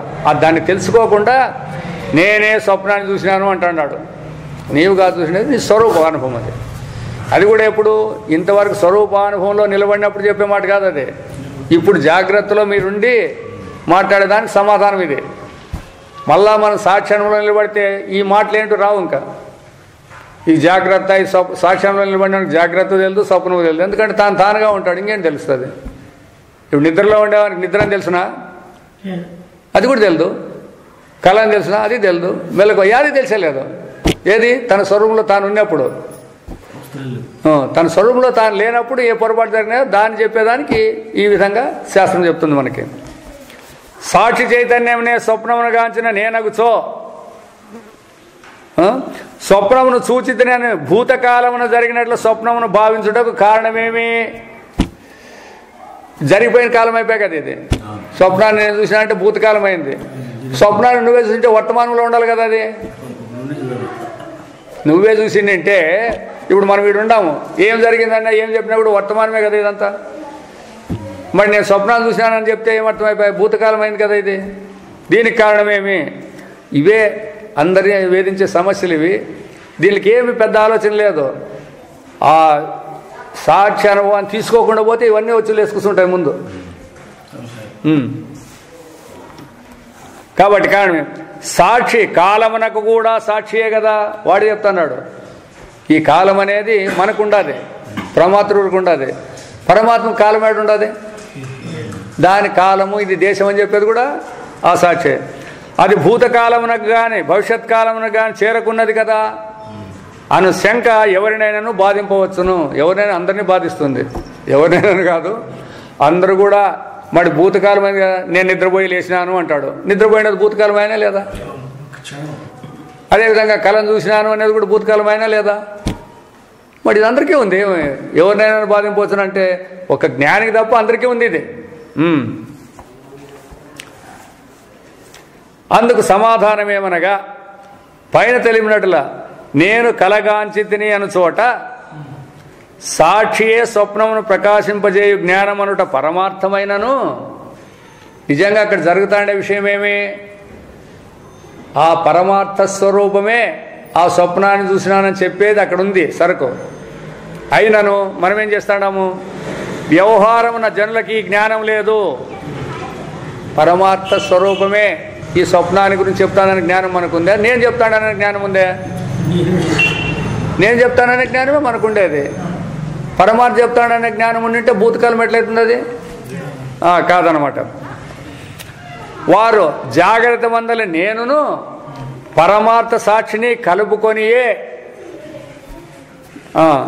నేను కలగాల్సిందని వివరిస్తున్నాడు. ఎందుకంటే మనకి ఎప్పుడైనా కానీ వ్యవహారం చేసేటప్పుడు ఎట్లా మాట్లాడతామంటే మనకు జరిగిపోయిన దాన్ని భూతమని, జరిగేదాన్ని వర్తమానమని, జరగబోయేదాన్ని భవిష్యత్తు అని నిర్ణయించుకున్నారు. కాబట్టి ఇప్పుడు స్వప్న సాక్షిని కూడా వీనికి ఈ వ్యవహారంలోకి వేసుకున్నాడు. కాబట్టి నేను కలగాంచితిని మేల్కొండాను అన్నప్పుడు భూతకాలానికి పడేస్తాడు వీడు, అంతే. వీనికేం లేదు అది. అయినా వీని వ్యవహారంలో ఉండే కదా ఈ 3 కాలాల్లో, దాంట్లోకి పడేస్తాడు వీడు, అంతే. నిజంగా అదేం లేదు అట్లా. చూడండి, బాగా ఆలోచన చేయండి. ఎందుకంటే ఊరిని చెప్తే ఊకొట్టేది కాదు ఇది. కరెక్ట్గా అనలైజ్ చేసుకుంటేనే ప్రయోజనం ఉండేదన్నమాట. ఎందుకంటే జరిగే వ్యవహారం తనది కాదు. అయినా వీడు మాట్లాడేటప్పుడు ఏం చెప్తాడప్ప అంటే ఏది జరిగినా కూడా తనకు అన్వయించుకొని జరిగిపోయిన దాన్ని భూతకాలం అని, జరిగేదాన్ని వర్తమానం అని, జరగబోయేదాన్ని భవిష్యత్ కాలం అని భావించుకొని యాదన్నా కానీ ఈ 3టికే అన్వయం చేసుకుంటూ కూర్చుంటాడు వీడు. జాగ్రత్త దృష్టితోనే వాడేసేది. నేననేవాడు ఉన్నాడు కదా వీడు. ఇప్పుడు పరమార్థంలో జరుగుతాండేది, వీనికి సంబంధం లేదు. అయినా కూడా కలగాంచితిని అని లేచినాక చెప్తాడు కదా, అది వీనికి తగిలించుకున్నాడు. వీనికి తగిలించుకున్నాడు కానీ నిజంగా వీనికి వచ్చింది అది. అక్కడే పొరపాటు పడతాడు అన్నమాట జనమంతా. నీవు స్వప్నంలో నుంచి మేలుకున్నాక జాగ్రత్త నేను వచ్చినాడే కానీ స్వప్నంలో ఉన్నంతసేపు ఈ జాగ్రత్త నేను ఆడుండాననే జ్ఞానం ఉందా ఈయనకి? మరి లేదు. కాబట్టి మరి నేను ఎట్లా కలగాల్సిందంటావు? మరి ఎందుకు ఇట్లా చేసినారు అంటే ఈ సాక్షిని ఈ నేనును వేరుపరచుకుంటే రాదనేది బాగా నెప్పుపెట్టుకోండి. ఇది ఒక్కటే. ఇవన్నీ మిగతావన్నీ నేను చెప్పున్నా ఇచ్చిపెట్టండి. సాక్షి అంటే ఏమి, నేనంటే ఏమి, ఈ రెండింటినీ మనం బాగా విచారించుకోవాలి. సాక్షికి ఏ సాధనం లేకున్నా కూడా, ఏ సాధనం లేకనే తెలుసుకుంటుంది. ఈ నేననేవానికి అన్నీ ఉంటేనే తెలుసుకుంటేకి వీనికి వీలవుతుంది. సాధనాలన్నీ ఉండాలి వీనికి. దేహం మొదలుకొని అన్ని దేహాలతో అన్నీ ఉంటేనే వీనికి వ్యవహారం తెలుస్తుంది. మరి అట్లాంటప్పుడు నేను కలగాంచితిని అంటే నీకు ఆ కలగా చూసేదానికి ఏ ఆధార సాధనం ఉంది నీ దగ్గర చెప్పుకొని? నీ దగ్గర సాధనం ఉందే? ఎవరు? సాక్షి స్వరూపం. అందుకే నీవు సాక్షే. అందుకే మన స్వరూపాలు సాక్షి అయినా పరమాత్మ స్వరూపాలైనా దాన్ని మరచి దేహం నేను సత్యమని భావించినాము కాబట్టి దేహం లేక ఆపాదించుకొనే చేస్తాను. ఇప్పుడు కూడా వేదాంతం ఈ భ్రాంతిని తీసేసేదే. మీరు దేహాలని మీరు అనుకున్నా కూడా పరమాత్మ స్వరూపులు. ఎందుకంటే అనుభవం అంతా అట్లే ఉంది. మీరు మాట్లాడేదంతా ఎట్లుందంటే మనం చేసే వ్యవహారం అంతా అనుభవంతోనే జరుగుతుంది. అయినా అనుభవాన్ని గుర్తించనందువలన ఆ సాక్షి స్వరూపాన్ని గుర్తించకుండా ఈ జాగ్రత్త ప్రమాత్ర కావచ్చు, లేదా స్వప్నము ప్రమాద అంటే జీవుడు, స్వప్న జీవుడు కావచ్చు, లేదా జాగ్రత్త జీవుడు కావచ్చు, వీళ్ళే చేస్తాడారు అంటాడు. మనం ఈ పని ఎవరు చేశారంటే నేనే కదా చేసిండేది అంటాడు వీడు తక్కని. దానికే ఇంతకు ముందు కూడా చెప్పినాము, కర్మ చేసేదానికి కూడా ఎన్ని సహకరించాలనేది కూడా ఒకటి మనం చెప్పినాము. అధిష్టానం తథాకర్త కరణంచ పృథగ్విధం వివిధాశ్చ పృథక్ చేష్ట దైవం చైవాత్ర పంచమం. ఈ 5 పనులు జరుగుతాయి. నేను కర్మ చేస్తానని నువ్వెవడు దీంట్లో చెప్పు? అట్లా లేదు మనకి. అందుకే ఈ విచారాలన్నీ లేవు కాబట్టి సహజంగా వాడుకలో ఎట్లయితే నేను అని పెట్టుకున్నాడో ఆ నేనుతోనే అన్నీ జరుగుతాయి. నాకంటే తెలిసినవాడెవడు, నేనే కదా అన్నీ చేసిండేది అని మాట్లాడుతుంటాడు. ఇట్లా నీవే అన్నీ చేసింటే మళ్ళీ మిగతా ఎందుకు చేయలేకుండా పోతాడో? అన్నీ చేసినావులే, ఈ మిగతా ఎందుకు చేయలేకుండా పోతాడో మరి. కాబట్టి ఈ విచార జ్ఞానం లేనందే భగవంతుడు చెప్పిండేది. నేననేది కర్తృత్వాన్ని మిందేసుకోద్దండి అప్ప. మీరు నేను చేస్తాననే కర్తృత్వాన్ని మీరు మిందేసుకోద్దండి, మీకు లేదు అది. అయినా నేనని అహంకరిస్తాంటారు మీరు. ఆ అహంకారంతోనే మీరు దెబ్బతింటాండేది. ఎందుకంటే లేదు మిందేసుకుంటే ఎవరికైనా ఏట్లే కదా, ఉన్నింది పని చేస్తే సరిపోయి, లేదు మిందేసుకుంటే ఏడైనా ఎట్లునేదే. దానికే నీకు దుఃఖం ఎందుకు వచ్చింది? దేహం నువ్వు కాదు, అయినా దేహం నేనంటే మరి దానికి వచ్చే రోగాలు ఎవడు అనిపించాలి? ఇప్పుడు ఎవడు అనిపించాలి చెప్పండి? నీ స్వరూపంలో నువ్వు ఉంటే దాన్ని నీకే సంబంధం ఉండే అందుకే అధిక ప్రసంగం అంటారు చూడండి. పరాధికారాన్ని పైన వేసుకుంటే దెబ్బతింటామనే లేదా, అట్లా దేహం కాని దేహాన్ని నువ్వు వేసుకుంటువి. ఆ దేహ లక్షణాలు వేరే ఉన్నాయి, ప్రకృతి సంబంధించినవి అవన్నీ. దాన్ని చూసేటువంటి సాక్షి నువ్వు. దేహానికి నొప్పి వచ్చింది, దేహానికి బాధ కలిగింది, దేహానికి ఆకలి అయింది అని చెప్తాడావు కదా. మరి చెప్పే సాక్షి నువ్వు అదెట్లయితే ఊనే.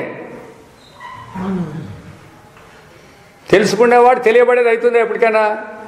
తెలుసుకునేవాడు తెలుసుకునేదే ఉంటాడు, తెలియబడేది వానికి విషయం అవుతూ ఉంటుంది. అట్లా మన వ్యవహారం అంతా కూడా తెలుసుకుంటున్నాము. అయినా తెలుసుకునే సాక్షి అనే జ్ఞానం లేకోకుండా తెలియబడేది ఏదుందో అదే నేను అనుకొని దాంట్లో ఇరుక్కొని పోయినాం మనం. దీన్ని వేరుపరచుకునేదే వేదాంతం. దాన్ని వేరుపరచుకునేకి ఎందుకు నీకు సాధ్యం కాలేదు అంటే నీకు లౌకిక వాసనలు ఉన్నాయి. అవునా? కొన్ని ఏర్పరచుకుంటారు నియమాలు. మీరు నేను పుట్టినాను, కొంతకాలం ఉంటాను, సస్తాను, విషయాలతో సుఖాలు అనిపించాలా అనేది ఏర్పరచుకుంటారు మీరు. దానిని అధిగమిస్తేనే ఇక్కడ వచ్చేదానికోసమే సాధనలు అని చెప్పిండేది. సాధనల ఆవశ్యకత ఏమి? ఈ అడ్డంకులను దాటేదానికి సాధనలు అంతే. అవి సత్యమని కాదు, నువ్వు కల్పించుకున్నావు దానిని. నిజంగా నువ్వు పుట్టినవాడా అనుభవం లేదు, చనిపోయేవాడా అనుభవం లేదు. ఉంటే చెప్పండి, ఎవరైనా చెప్పచ్చు. ధైర్యంగా చెప్పాలా, నేను పుట్టినాను, నేను సస్తాను అని. ఇప్పుడు కనపడతాను కదా అనొచ్చు. కనపడతాడు, నిద్రలో ఏడుండవు నువ్వు? ఉండానంటివి కదా, నిద్రలో ఉండవా? మరి ఎందుకు ఉన్నాడు, ఎందుకు లేకుండా పోతావు? అందుకే అనుభవాన్ని పట్టుకుంటే బేకైనడు మాట్లాడితే కూడా కొట్టేయచ్చు.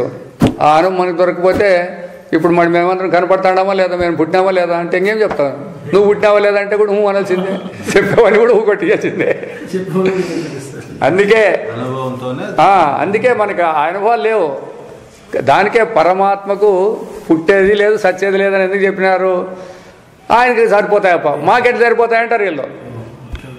అవి అర్థమైన ఆయనకు పుట్టుక లేకపోవచ్చు, ఇది లేకపోవచ్చు, కష్టాలు లేకుండా పోవచ్చు, మాకు ఉండాయా లేదా అంటే అప్పుడు ఈ శాస్త్రం అడుగుతుంది. నేను పుట్టినాననేప్పుడు నీకుందే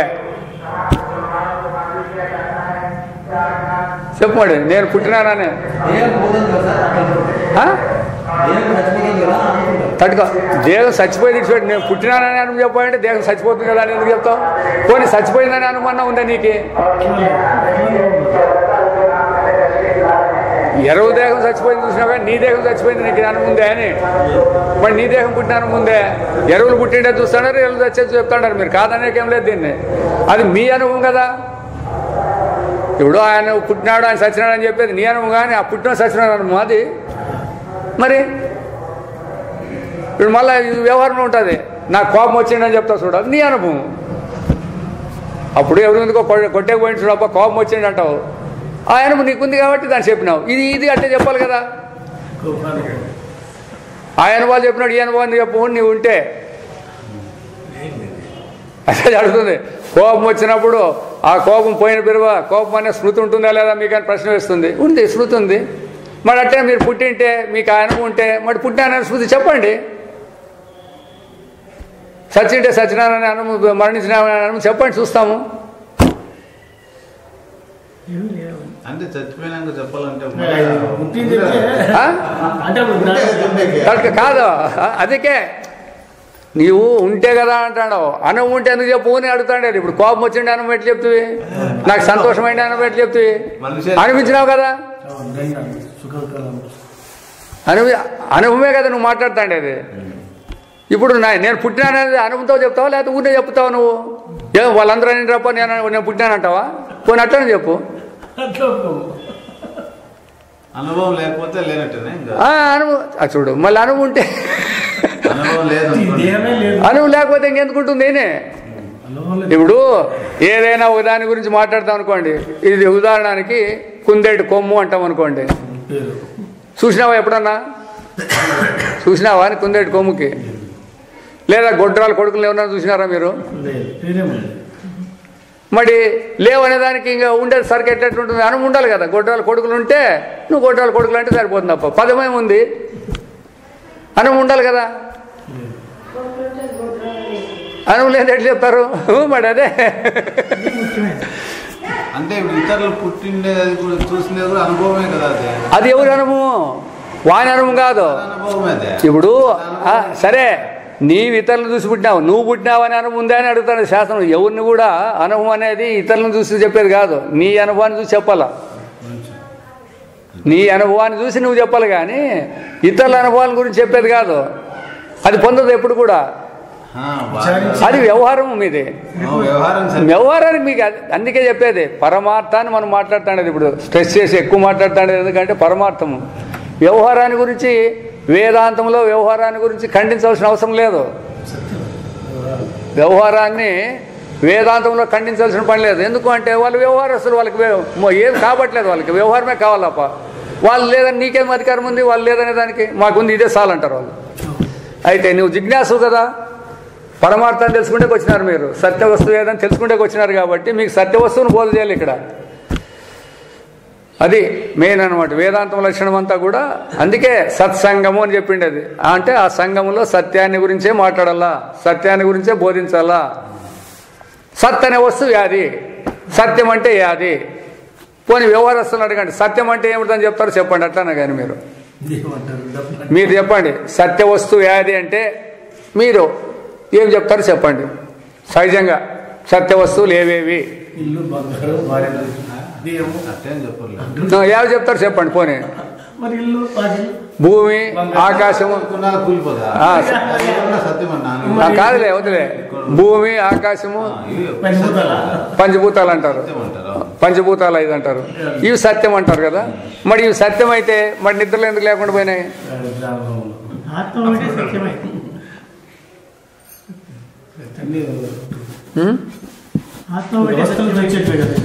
సత్యం అనే పదం అందుకే సత్యం అనే డెఫినేషనే తెలుసు చాలా మందికి. వీళ్ళు వేదాంతలు ఏం చెప్పుకుంటారంటే 3 కాలాలలో బాధితముగా అనేది సత్యము అంటారు. 3 కాలాలు అనేవి ఎప్పుడు ఉన్నాయా? అవస్థలో ఉన్నాయా, అవస్థను విడిచి ఉన్నాయా? 3 కాలాలు జాగ్రత్త, స్వప్న, జాగ్రత్త, అదే భూతకాలము, భవిష్యత్ కాలం, వర్తమాన కాలం అవస్థల్లో ఉండేవి. అవస్థ పోతే పోతాయి. మరి 3 కాలంలో బాధితం కాంది అంటే ఎట్లా? నీకు దాన్ని చెప్పాల్సిన కర్మ ఏం పట్టింది? 3 కాలాల్లో బాధితం కాందని శాస్త్రమే చెప్పింది డెఫినేషన్. యద్రూపేణ యన్నిశ్చితం తద్రూపేణ నవ్యవిచరితం తత్ సత్యం అని చెప్పండి అంతే. ఏది ఏ రూపంలో మార్పు చెందకుండా, వికారం చెందకుండా ఉంటుందో అది సత్యము అనండి. మీరు ఆలోచన చేయండి. ఇప్పుడు మీ సూర్యుడు, చంద్రుడు, నక్షత్రాలు, పంచభూతాలు ఇవన్నీ కూడా వికారం చెందవా? నిద్రలో లేవు, మెలకులో కానొస్తాయి, స్వప్నంలో ఇంకోటి కానొస్తాయి. మరి ఇవే సత్యం అని ఎట్లా అనేది మీరు? దానికి వీళ్ళేం చెప్తున్నారంటే తోపికలు అని చెప్పి ఉన్నట్టు పెట్టి కొట్టేసేసినారు అంతే. తోపికలు ఇది జాగ్రత్తలోనే ఇంకోటి తోపిక చూపి చూస్తావు. నువ్వు ఎట్లా చూపిస్తావు? వాసనతో ఒక తోపిక చూపి చూస్తాము. కాబట్టి ఇక్కడ ఇదే మెయిన్ పాయింట్ మనం తెలుసుకోవాల్సిండేది. మన స్వరూపాన్ని ఈ ప్రమాత్రం అంటే ఈ దేహం నుంచి వేరు చేసుకోలేకుండా పోయిండే దాని వలన దాన్ని కలుపుకొని దాని యొక్క వ్యవహారాన్ని నీ వ్యవహారానికి జోడు చేసి కాలాలే కలుపుతాం. పరమాత్మ కాలం లేదు, దేశం లేదు. అందుకే వాడు మొదటే ప్రశ్న వేసినాడు, భూతకాలం అనే పదం ఎందుకు వచ్చింది, సందేహం వస్తుందని చెప్పినాడు. చూడు ఆయన, మనకేం తెలియదు, అర్థం కాదు, వాళ్ళే చేయాలి సందేహాన్ని కూడా. పరమాత్మ కాలాలు లేవు కదా. మరి నేను కలగాంచింది అంటే సాక్షి స్వరూపాన్ని కలగాంచింది అని ఎట్లా చెప్తివి అంటే పరమాత్మ చెప్పలేదు, నీవు చెప్తాండవు ఆ మాట. నీవు కదా చెప్తాండేది. అదే వ్యవహారం ఉన్న జనులకి జ్ఞానం లేదు. వారు జాగ్రత్త మందల నేనును పరమాత్మ సాక్షిని కలుపుకొనియే నేను కలగాంచిందని వ్యవహరిస్తున్నారు. జాగ్రత్త నందలి నేను కాలమున కట్టుబడి ఉండుట వలన, వీడు కాలానికి కట్టుబడి ఉండటం వలన దానికి అప్రకృతమైన అంటే ఇప్పుడు లేని దాన్ని అన్నమాట. ఇప్పటిది కానీ పూర్వానుభవం యొక్క స్మృతిగానో, ఇప్పుడు లేదు కాబట్టి వాడు ఏం చెప్తాడు, ఇంతకు ముందు జరిగిన దాన్ని పూర్వానుభవ స్మృతి, వెనకలు జరిగిన దానిగానో లేక ఇక ముందు కలుగు అనుభవం యొక్క ప్రతీక్షగానో తోచుట అవకాశం మనకి. వెనకలు జరిగిందని చెప్పాలంటే భూతకాలానికి వేస్తాడు, ముందు జరిగేది ఏమైనా ఉందంటే భవిష్యత్తుకి వేసేస్తాడు. ఎందుకు? వీడి వ్యవస్థ అట్లుంది.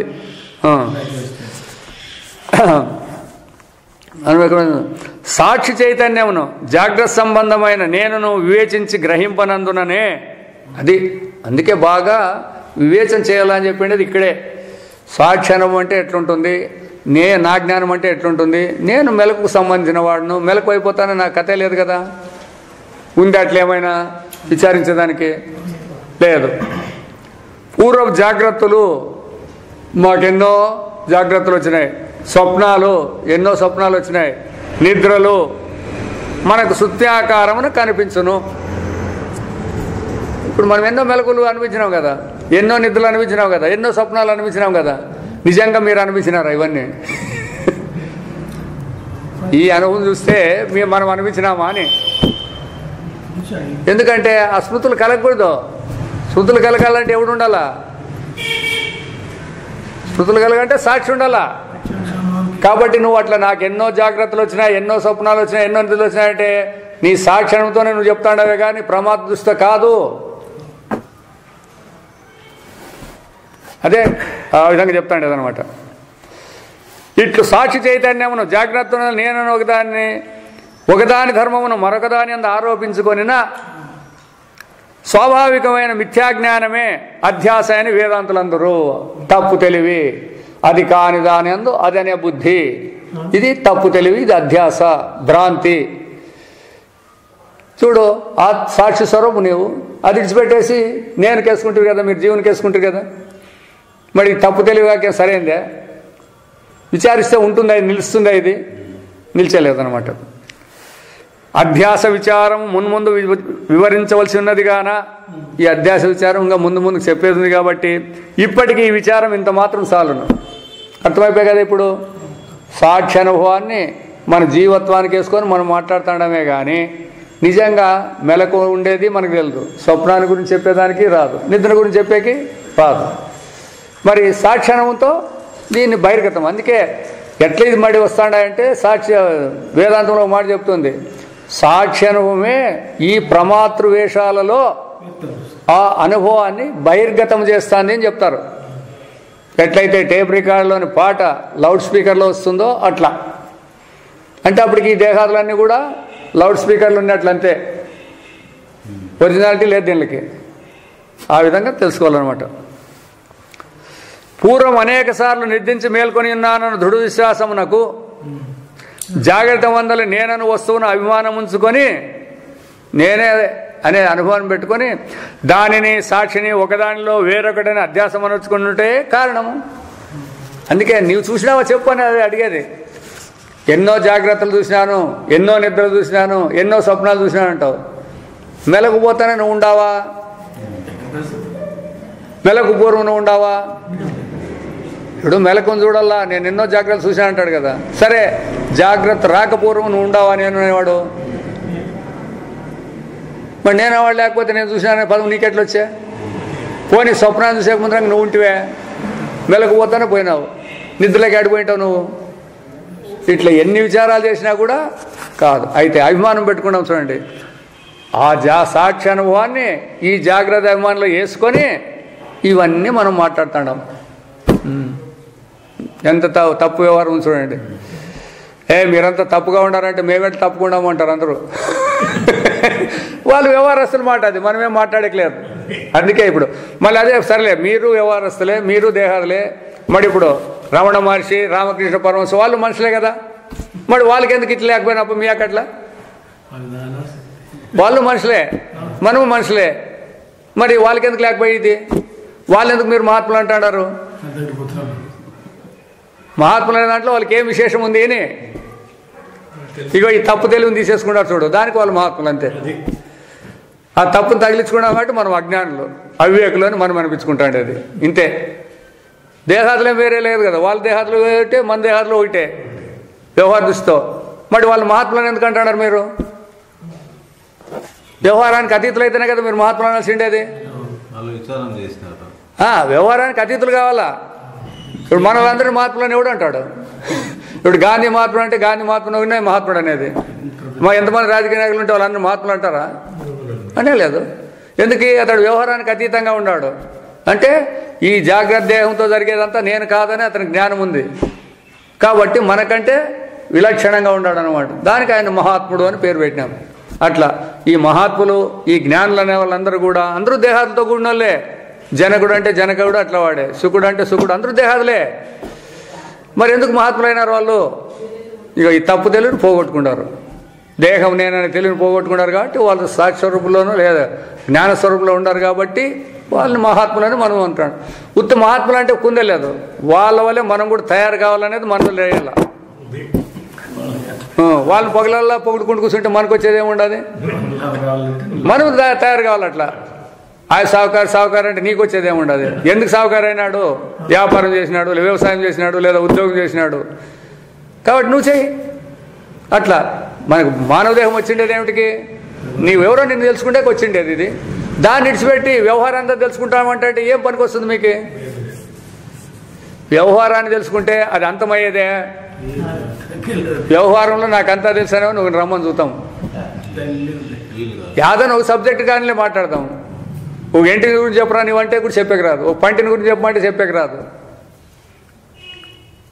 నీ తెలివి ఏం పనికి వస్తుందంటావు మరి? అయితే శాస్త్రాలు ఏం చెప్తాండే?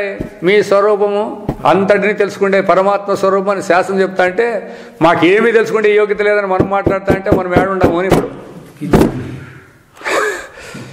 ఇది పరమార్థం యొక్క వ్యవహారం ఏమిపో అంటే ఇట్లా రావాలన్నమాట. అంతేగాని పాప పుణ్య సమాచారం ఉంది, అది వ్యవహారంలో ఉంది, దాని గురించి కాదు ఇప్పుడు మాట్లాడేది మనం. వాడు శాస్త్రంలో ఏం చెప్పినాడు?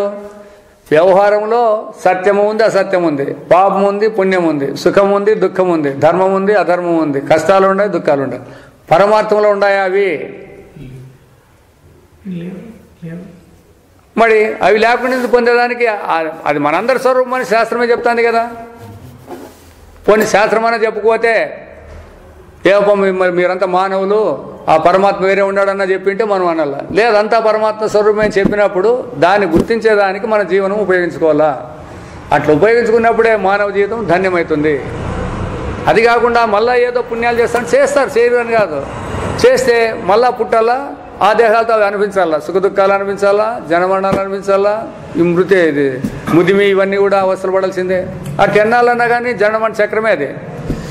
జన్మరాహిత్యం కావాలా, పుట్టుక అనేది లేదని చెప్తున్నారు, అది మాకు అనుభవంలోకి రావాలా అనేది దృఢంగా ఉండాలన్నమాట మనకి. కాబట్టి అది కావడం దీనిని జ్ఞప్తి అందు ఉంచుకొని నచ్చో. ఏది జ్ఞప్తికుండాలా? సాక్షి స్వరూపాన్ని నేను వేరుపరచుకోకుండా ఉండేదాని వలన ఈ నేను చేతని ఇదంతా చేస్తున్నాము. కాబట్టి ఇదంతా దేనికి సంబంధించింది? సాక్షి స్వరూపానికి సంబంధించింది అని జ్ఞప్తిలో పెట్టుకున్నట్లయితే మరి యొక్క సంశయమునకును సులభంగా పరిహృతిని కనగొచ్చును. ఇంకా ఎన్నెన్న సంశయాలు రానిలేండి, దానిలన్నింటినీ కూడా తీసేసుకుంటూ పోవచ్చు. అది ఈ సాక్షి అనుభవాన్ని పెట్టుకుంటే. దీన్ని మర్చిపోతే లేదు, అన్ని సంశయాలే. జాగ్రత్త స్వప్న సుషుప్తులు అనబడు అవస్థాత్రయమును మనం భూతకాలమునందు జరిగినవని భావించినను అంటాడు కదా. ఇంతకుముందు నిద్ర వచ్చింది, ఇంతకుముందు స్వప్నం వచ్చింది, ఇంతకుముందు మెలకు వచ్చింది అని భూతకాలాన్ని చేర్చినప్పటికీ కూడా జాగ్రత్తను మాత్రం నిజమని భావించి కళను కళ్ళని తృణీకరించి చూడండి, భూతకాలంలో జరిగిన అంటున్నారు, మళ్ళీ ఏమంటున్నారు? జాగ్రత్త సత్యము, స్వప్నము అసత్యమని నిద్రను పూర్తిగా లెక్కింపకున్నాము. నిద్ర గురించి ఎవరు ఆలోచన చేస్తున్నారు? చేస్తారు, నిద్ర రాని వాళ్ళు చేస్తారు అంతే, మిగతా వాళ్ళు ఏం చేయరు. నిద్ర రాకుండా వాళ్ళు ఎందుకు మాకు నిద్ర రాలేదప్పా అని ఆలోచన చేస్తుంటారు. వాళ్ళు డాక్టర్ దగ్గరికి పోయి అడుగుతారు, ఏం సార్ ఎట్లా మాకు నిద్ర రాకుండా ఉంది అంటే వాళ్ళు ఏమో గులిగిలి ఇచ్చి ఏమేమి చేసి చెప్పి ఇచ్చిస్తారు. అడిగే పని ఏమండి మీకు? మెలకువే సత్యం అన్నప్పుడు నిద్ర లేకపోయేకి ఎందుకు మీకు అంత తాపత్రము? నిద్ర రాకపోతే ఏమి నొప్పి ఏంటి మీకు? మీకే మెలకు ఉంది, సంపాదించినారు దండిగా కాదు, దండి డబ్బులు కూడా ఉన్నాయి, మీరు కోటాధీశ్వర్లు. మెలకు ఉంది కదా, మీకు ఏ విషయాలు కావాలంటే ఆ విషయాలు అనిపించుకుంటూ తిరగండి. నిద్రపోయేది ఎందుకు మీకు? మరి ఆ మాట ఎందుకంటే ఒకనాడు అన్నం లేకుండా ఉంటాం కానీ ఒకనాడు నిద్ర లేకుండా ఉంటే మన భవిష్యత్తు, మన మొగాలు ఎట్లుంటాయి? శవాలు ఉన్నట్లుంటాయి మొగాలు. మరి కాబట్టి శాస్త్రము అందుకే చెప్పిండే అది. వీళ్ళు మరి నిద్ర అజ్ఞానము నిస్సారం అని చెప్తారు మరి వేదాంతులు. మీకేమర్థమవుతుంది ఇప్పుడు మరి ఇట్లా చెప్తే? నిద్ర వల్ల ప్రయోజనం లేదు, మరి అజ్ఞానం ఉంది దాంట్లో. జాగ్రత్తలోనూ అజ్ఞానం ఉందంట, నిద్రలోనూ అజ్ఞానం ఉందంట, అన్నిట్లోనూ అజ్ఞానం ఉంది. మరి జ్ఞానం ఏడు ఉండదు వీళ్ళకి. ఇప్పుడు అజ్ఞానం అని జాగ్రత్తలో మాట్లాడుతున్నాము, ఇంకా వాళ్ళు అదే పనికి చెప్పినారు. నిద్రలో కూడా అజ్ఞానం ఉందని చెప్పినారు, స్వప్నం అసత్యం అని చెప్పినారు.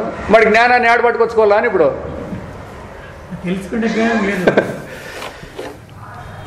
చెప్తానే. ఈ తారతమ్యమైన భావన కారణమేమి?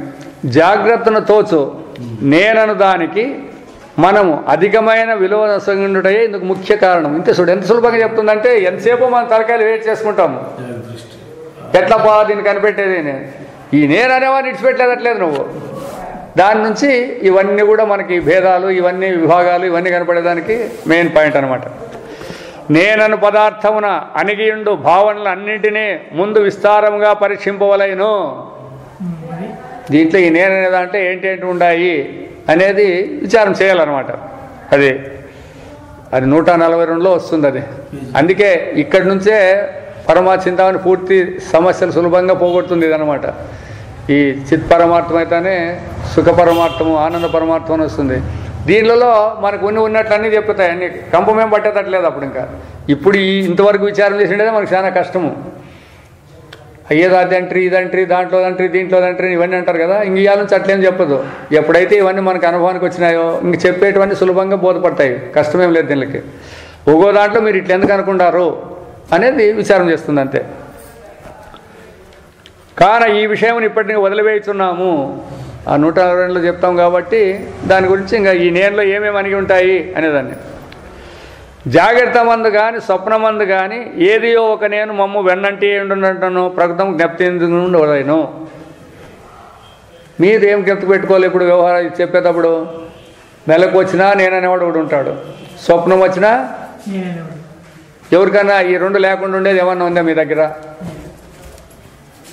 ఉండే ఉంటారు కదా. నేననేవాడు వెన్నంటి ఉండనే ఉంటాడంటే మెలకు వస్తే మెలకులో నేననేవాడు ఉండే ఉంటాడు, స్వప్నం వస్తే స్వప్నంలో నేననేవాడు ఉంటాడు. ఇది జ్ఞప్తి పెట్టుకోండి ఇప్పటికే.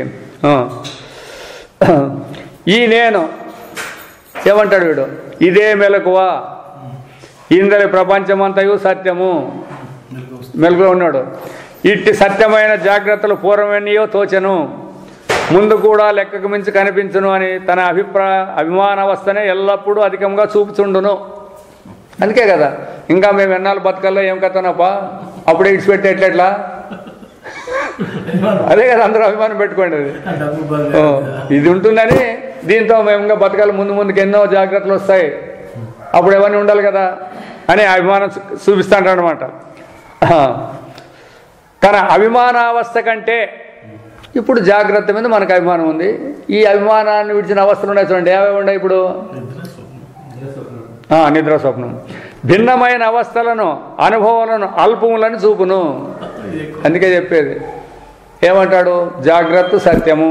ఎందుకంటే ఇంకా ఇట్లా జాగ్రత్తలు మనకు ఎన్నో కలుస్తాయి, స్వప్నాలు అసత్యము, అవి ఉంటాయి పోతాంటాయి. చూడండి ఆడే పట్టుకోలేవు ఇన్ని జాగ్రత్తలు వచ్చిపోతాయి. మరి జాగ్రత్త సత్యం అని ఎట్లాంటివి? స్వప్నాలు వచ్చిపోతాయి, నిద్రలు కూడా వచ్చిపోతాయి. ఏం నిద్రలో ఏం పని ఉండాలి? మనకి ఏమన్నా ఆలోచన చేస్తామా? మన కష్టాలు ఉన్నాయప్ప, దుఃఖాలు ఉన్నాయి, దాన్ని పోగొట్టుకుంటే కాడమని మీరు ప్రయత్నాలు చేస్తారా? మరి దాంతో ఏం పని ఉన్నది మనకి? ఇగో ఈ జాగ్రత్తలో మన కష్టాలు ఉన్నాయి, దుఃఖాలు ఉన్నాయి, దీన్ని పోగొట్టుకుంటే దీన్ని సత్యమప్ప. ఇట్లే కదా అందరూ చెప్తాండి. స్వప్నము అంటే అది రోజే వచ్చిపోయేదాన్ని, దాని గురించి ఎందుకు మాట్లాడతాం? కొట్టేసేదామే పైన చెప్పినారు కాబట్టి కొట్టేస్తారు వీళ్ళు. ఇప్పుడు కొట్టేయండి, మీరు కొట్టేయండి, ఎందుకు కొట్టేస్తారు? కొట్టేసాక ఏం అధికారం ఉంది నీకే? అనుభవం లేకోకుండా నువ్వు కొట్టేస్తామంటే ఏం అర్థం నీకే? కాబట్టి ఈ నేనన్నదియే ఉపరియుక్తమగు జాగ్రత్త స్వప్నంలో తారతమ్యమున భావన కారణం. కాబట్టి ఈ నేననే అభిమానం దాంట్లో ఉండేదాని నుంచే ఈ విధంగా తాను ఉండే అవస్థను సత్యం అనేది తనకు లేకుండా ఉండే. చూడండి స్వప్నంలో కూడా వాడు జాగ్రత్త సత్యం అంటాడు. అది స్వప్నాన్ని ఉన్నప్పుడు స్వప్నమే సత్యం అంటాడు. ఆడెవరైనా కూడా వచ్చి జాగ్రత్త ఒకటి ఉంది, నిద్ర ఒకటి ఉందంటే అది ఎట్లుంటుంది అంటాడు బాగా. ఎందుకు అట్లా అంటాడంటే ఆడుండే అభిమానం వాడిని, ఈడుండే అభిమానం ఈయన్ని. ఇది చెప్పేదానికి కారణం. కానీ గాఢ నిద్ర ఏందో ఈ నేను లేదు, అతడ ప్రపంచము లేదు. మరి మేము మేల్కొండానికి ఉంది కదా, మరి మేము పడుకుంటే నీ లేదంటాడు. మిగతా వాళ్ళు మా వాళ్ళందరూ ఉండి కదా, సినిమాలు పోయిండ్రు కదా, లేదా వేరే వర్క్ నైట్ డ్యూటీస్ పోయింటారు కదా, మరి ప్రపంచం లేకపోతే వాళ్ళు ఎట్టు పోయారే అంటాడు. మరి ఈడు చెప్పేదే సమాధానం, జనానికి చెప్పేది ఈడే ఉండేది. మిగతా గురువులు ఎందుకు చెప్పలేకుండా పోతాడు ఈ ప్రక్రియ అంటే ఈ అనుభవం అనే ప్రక్రియ తెలుసు కాబట్టి చెప్పలేకుండా కూర్చుంటారు దీన్ని. ఊరినే చెప్తారంతే, మాండవిక్యంలో 3 అవస్థలు ఉన్నాయి అది ఎల్లగొట్టిస్తారు అంతే. కానీ పట్టుకొని నిలబెట్టి చెప్పండి మీరు మాండవిక్యాన్ని అందరికీ చెప్పండి, చూస్తాం. ఎందుకు జ్ఞానం కాదో చూస్తాం. మాండవిక్యం అనేది అది ఈ 3 అవస్థల గురించే చెప్పేది, అది వేరే కొత్తది ఏమిటి తీసుకురాదు దాంట్లో. మీకే నమ్మకం లేదు దీని మీద 3 సత్యం అని. జాగ్రత్త ఒకటి సత్యం అంటారు, 2 అసత్యం అంటున్నారు. ఎట్లా చెప్పకొస్తుంది? కాబట్టి కావున మనం మెలకులో ఉన్నప్పుడు నిద్రకంతగా విలువన సుఖము ఇంకా ఎక్కువ అంటారు. ఏ దరిద్రం నిద్ర వచ్చా పని చెడిపోయి ఇప్పుడు కొంచెం మెలకు వచ్చింటే ఆ పని చేసుకుంటాను చూడు, ఈ దరిద్రం నిద్ర అంటారు. బాగా ఇట్లు కూడా మాట్లాడతారు. నిజముగా చూడ సాక్షి ఒక్కటే 3 అవస్థలను కలుపుతున్నది, నీవు కాదు.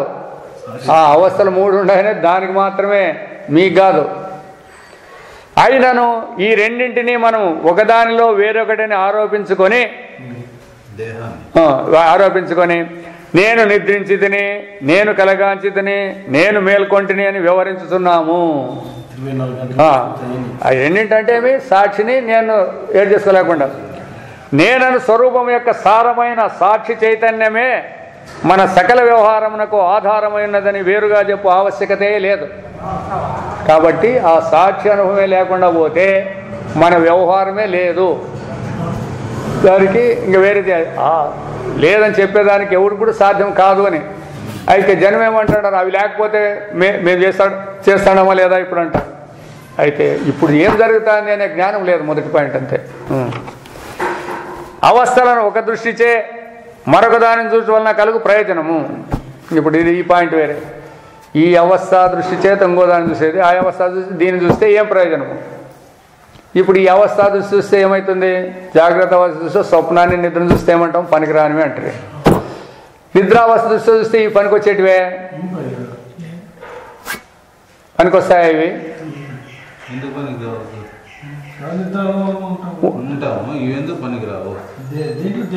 ఆడ పనికిరావు, ఈడు కాదు ఆడ. నిద్రా దృష్టి చూసినప్పుడు నిద్రపోయేటప్పుడు ఇవి ప్రయోజనాన్ని కల్పించేటట్టుంటే ఆడు ఎందుకు లేదు, దీని ప్రయోజనం వాడు ఎందుకు రాలేదు? అట్లా ఏ దృష్టితో చూసినప్పుడు అన్నప్పుడు ఇదే అనమాట.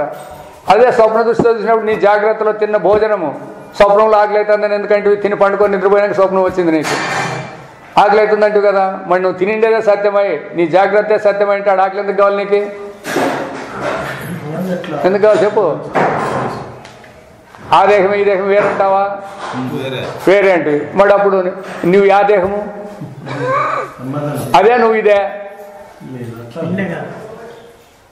వేరే అన్నప్పుడు ఈడొచ్చి నేను స్వప్నం చూసినానని చెప్పే మరి నీకెట్లా వచ్చింది ఈ పాయింట్? ఎక్కడైనా సిక్కిపోతావు, మాట్లాడే పని లేదు. ఎందుకంటే అనుభవాన్ని విడిచి మాట్లాడితే ఎప్పుడు సిక్కిపోయేదే. జాగ్రత్త దృష్టి అనే శబ్దమున జాగ్రత్త నేను దాని ఎరుక, ఈ నేననేవాడు వీనికుంటే తెలివి ఉంచుడండి అంతే. దానికి తోచు విషయము అంటే మన జ్ఞానానికి మన తెలివికి ఏం తోస్తుందో ఆ విషయము. ఈ మూడింటినే ముఖ్యముగా కలిగిన దృష్టి అనే అభిప్రాయం ఇమిడి ఉన్నది. జాగ్రత్తలో నేను, నా జ్ఞానము, నా జ్ఞానానికి కలిగినటువంటి విషయము, ఇది మాత్రమే సత్యము, మిగతాదంతా అని దీంట్లో పెట్టుకుంటాం మనం. ఇమిడి ఉన్నది అంటే దీంట్లో ఉంది. ఈ దృష్టి జాగ్రత్త వ్యవహారమునకు పర్యాప్తముగా నున్నను. చూడు బాగా వేదాంతులు అట్లే చెప్తారు, ఇది మీ వ్యవహార దృష్టి సరిపోతుంది కాదనే ఏం లేదు వాళ్ళు. ఎందుకంటే ఇది లేదు అంటే మరి ఇప్పుడు దీనికి సమాధానం కావాలంటారు వీళ్ళు. కాబట్టి తప్పు తెలివికి తప్పు వ్యవహారం సరిపోతుంది. పరమార్థ నిర్ణయమునకు ప్రతిబంధకమే అనే విషయమును మనం అనేక సార్లు హెచ్చరించి ఉంటుంది. పరమార్థాన్ని తెలుసుకుంటే ఇదంతా వ్యవహారానికి దేహం ఉండాల్సిందే, ప్రపంచం ఉండాల్సిందే, విషయాలు ఉండాల్సిందే, ఇంద్రియాలు ఉండాల్సిందే, ఇవన్నీ కరెక్టే. అయితే మనం మాట్లాడుతాండేది పరమార్థాన్ని గురించి, నిజస్వరూపాన్ని గురించి మాట్లాడుతాం. తప్పు తెలివిలో ఉండే తప్పు ప్రపంచాన్ని, తప్పు వ్యక్తుల్ని కాదు మాట్లాడుతాండేది, జీవుల్ని. మనం మన యొక్క నిజస్వరూపం మీదని మాట్లాడుతాం కాబట్టి దానికి ఇది ప్రతిబంధకము. కాబట్టి హెచ్చరించండి. ఈ దృష్టిని తొలగించుటకు, అది ఈ విధంగా ఉండేది మన తప్పు తెలివి ఉందే, దీన్ని తొలగించుటకు ఒకానొక చికిత్స కలదు. చికిత్స కలదు. ఏదేని ఒక విషయ విమర్శన సందర్భమున ఏదైనా విషయాలు మాట్లాడేటప్పుడు అవస్థలను జాగ్రత్త చూసిన వెంటనే ఆ స్వప్నాన్ని కానీ నిద్రను కానీ జాగ్రత్త చూస్తేనే ఈ అవస్థలనే మరి యొక్క అవస్థ దృష్టిమేని మన అభిప్రాయం మార్పు కలుగునా లేదా అని మనంతకు మనమే ప్రశ్నించుకుంటే ఆ చికిత్స. దీన్ని సత్యం అని అంటున్నారు కదేంపా, కరెక్ట్, ఒప్పుకుందామండి. ఇక్కడ జరిగేదంతా సత్యం అని ఒప్పుకున్నారు. స్వప్నంలో నువ్వు ఉన్నప్పుడు ఆ స్వప్నావస్థలో ఈ జాగ్రత్త అవస్థ యొక్క వ్యవహారం ఏమైనా నీకు పనికి వస్తుందే. చికిత్స అంటే ఇదే. దానిలోనే దేనిలోని నీ అనుభవంలో చూసుకునేదే చికిత్స, ఇంకేం కొత్తది కాదు. రోగానికి ఔషధం ఏమప్ప అంటే బయట నుంచి డాక్టర్ తెచ్చి ఇచ్చేది కాదు, నీవే విమర్శ చేసుకోవాలి. ఇప్పుడు ఈ జాగ్రత్తలో ఉండేది స్వప్నానికి ఏమైనా పనికి వస్తుందే, లేదా స్వప్నంలో ఉండేది ఈ జాగ్రత్తలో దానికి ఏమైనా పనికి వస్తుందే. లేదు అన్నప్పుడు మరి దీంట్లో ఎక్కువ తక్కువలు ఎందుకు వచ్చినాయి మీకు? ఇట్లా ఈ భేదాన్ని పోగొట్టుకోవాలంటే ఈ విచారానం కావాలా. ఎందుకు పని ఏదైనా పీడకాలు వచ్చిందనుకో స్వప్నంలో, పొద్దున్నే పోయి దేవునికి పూజ చేసి పరిష్కారం చేసుకుంటావా చేసుకోవాలి? ఏం చేస్తావు? కాదు, తట్టుకో. పీడకలు వచ్చింది అంటాడు, ఎవరికి వచ్చింది అని చెప్పు మొదట. అనేక పోదాం, నువ్వు చేసుకుంటే మాట్లాడదాంలే. నీకు వచ్చింటే చెప్పా, నీవు పోతాడావు. ఇందుకు చెప్పినాడు కదా, అవస్థ అనుభవాన్నే సాక్షి అనుభవాన్నే నాది అనుకున్నాడు వీడు ఏమైనా చేస్తా అంటాడు. ఇప్పుడు తప్పు తెలివి లేనివాడు ఏం పని చేస్తాడు, పిచ్చోడు ఏం పని చేస్తాడు, ఆ పని చేస్తా అంటాడు. ఎవరు లేదన్నారు దాన్ని. మనం పిచ్చోళ్ళు అయిపోతాం అనుకో, వచ్చి ఆయన పెద్ద మనిషి, ఆయన జాగ్రత్తలో ఉన్నాడే. కాదు, అందరూ దేహ దృష్టి ఉండేవాళ్ళే. పూజారి దేహ దృష్టి ఉండేవాడే, భక్తుడు దేహ దృష్టి ఉండేవాళ్ళే. వీళ్ళు ఎవరైనా అనుభవ దృష్టి ఉండేవాళ్ళ? వ్యవహారంలో అందరూ పేర్లు మారినాయి. ఇది అది ఉద్యోగాలు మారింటాయి కానీ ఉపాధులు అందరూ ఒకటే కదా. అందరికీ అంతఃకరణమే ఉంది కదా, అందరికీ అందరూ మనస్సే పని చేయాలి కదా. మరి వాళ్ళ అంతఃకరణం వేరేనా, మన అంతఃకరణం వేరేనా? వాళ్ళది అంతఃకరణమే, మనది అంతఃకరణమే. కాబట్టి బుక్కులు రాసినారు కదా, స్వప్నాందలి దోషాలకు నివృత్తి అని చేసి రాసింటారు వాళ్ళు. ఆ బుక్ చదువుకుంటారు, ఆ బుక్ చదువుకొని నివృత్తికి పోతాము. ఇప్పుడు స్వామి చెప్తారు కదా, ఇంట్లో కాకి దూరిందంటే మీకు ఇదేదో దోషం ఉందంటే పోవాల్సిందే. పోయలేదంటే ఎట్లా? దోష నివారణ అన్నప్పుడు ఎవడైనా భయపడతాము. అయితే ఈ సృష్టి లేదని తెలిసిన దానికి సృష్టి ఉంటే ఇదంతా భయమే. ఇప్పుడు మహాత్ములు దేనికి భయపడరంటే ఎందుకు భయపడరు? వాళ్ళకి పరమాత్మ స్వరూపంగా సృష్టి అనేది తప్పు తెలివిలో వచ్చింది అనుకుంటారు కాబట్టి వాళ్ళకి ఏమి దేహం మీద కానీ ఇంకో దాని మీద కానీ మనకి ఏమి నిఘా లేదు. అదే గుర్తుపెట్టుకోవాలంటారు. స్థితప్రజ్ఞ పురుషులకి మనకి ఏం భేదం అంటే వాళ్ళ ఆచరణ చూసి తెలుసుకోవచ్చు మనం. వాళ్ళ ఆచరణలు ఎట్లుంటారు అంటే దేనికైనా భయపడతా అంటారా, ఏదైనా కావాలనేది ఉందా వాళ్ళ దగ్గర, దానికోసం తనలాడుతూ అంటారా? మరి మనం ఎట్లా చేస్తాడాము? అట్లా వాళ్ళని బట్టే తత్వం తెలుసుకోవాలి మనం. ఎందుకు ఆ అనుభవం వాటి చూసినట్లయితే ఎక్కడ పొరపాటు పడిందని తెలుస్తుంది, మనకే తెలుసుకోకుండా పోయలేదు ఇది. అయితే మనం అనుభవాన్ని ఉపయోగించుకోకుండా వ్యవహార అనుభవాన్ని పెట్టుకొని మాట్లాడుతున్నాం. చూడప్ప వాళ్ళు పోయి చేసారంట, బాగా అయింది, మీరు చేయకపోతే మీకు ఇట్లా అయింది అని అంటారు. అంతే, సరేలేపా మీరు చెప్పినట్లు అందరూ పోయి చేస్తాం, కావాలి కదా. ఇప్పుడు సంతానం లేదు అంటే సరే, ఏదో అశ్వత్థానికి పోతే ఒక ఆయన పుట్టినారని అంటారు అనుకోండి, మేము అందరం లేని వాళ్ళందరూ పోతాం, పుట్టాలి కదా. మీ ప్రకారము ఏమంటారు దానికి? ఏమంటావు? కర్మ. అగ్గి ముట్టుకుంటే ఏం చేస్తుంది? ఎవరి కర్మ అన్నా కానీ,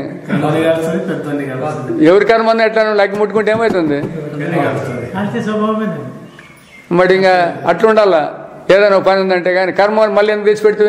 కర్మ అనేది ముట్టుకుంటే కాలు ఇస్తుంది. ఎవడన్నా కానీ, వాడు ఎవడన్నా కావచ్చు, పిల్లోడు కావచ్చు, పెద్దోడు కావచ్చు, ఎవడన్నా కావచ్చు. అట్లుండాలి దీని ప్రభావం కూడా. అంతేగాని మళ్ళీ కర్మ తీసుకొచ్చేందుకు వాళ్ళకి అయినారు అంటే, కాలేదు అంటే అట్లా అవి పనికి వచ్చే విషయాలు కాదనమాట. కాబట్టి అందుకంటే ఇది తెలుసుకోవాలా మనం, ఎందుకు పొరపాటు పడుతున్నాము అంటే ఈ విధమైన విచారం మన దగ్గర లేదు. జాగ్రత్త స్వప్నం జాగ్రత్త చూసిన పిదప వీనినే స్వప్న దృష్టితో సూచించ అవి ఎట్లా కనిపించును? జాగ్రత్త దృష్టిని సత్యమని బాగా పెట్టుకుంటారులే. స్వప్నంలో ఉన్నప్పుడు ఆ స్వప్నంలో ఉండే వ్యవహారానికి మీ జాగ్రత్తలో ఉండేవి ఏమైనా పనికి వస్తాయా? మరి పనికి రానప్పుడు ఇవే ఎప్పుడు ఉంటాయి, ఇవే సత్యము, ఇవే మనకు కావాలంటారు కదా. ఎట్లా అనేది మీరు అను వితర్కం మనకు మిగుల ప్రయోజనకరంగా నుండును. ఇది రావాల. తర్కం అంటే అనుభవంగా తర్కం అంటారు దీన్ని. శుష్క తర్కం కాదు, ఎదురు మాట్లాడేది కాదు. ఇక్కడ నీవే చూసుకో. జాగ్రత్తలోని వస్తువులు నీకు స్వప్నం లేక పనికిరావు, స్వప్నంలో ఉండే వస్తువులు జాగ్రత్త లేక పనికిరావు అన్నప్పుడు ఏమర్థం కావాలి? ఇంకా వ్యాధి విలువ ఉందంటావు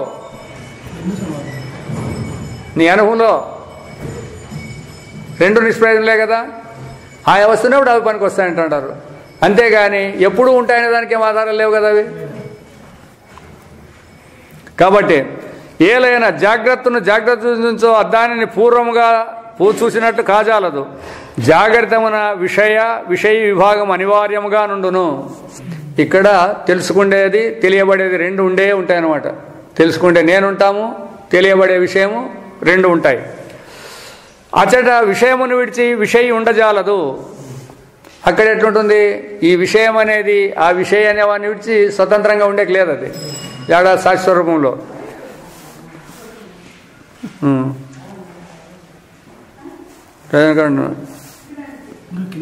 విషయం ఉండజాలదు. విషయనీడి విషయం ఉండజాలదు. కావున విషయముల మొత్తమును విచారమనొచ్చుట అచట అశక్యము.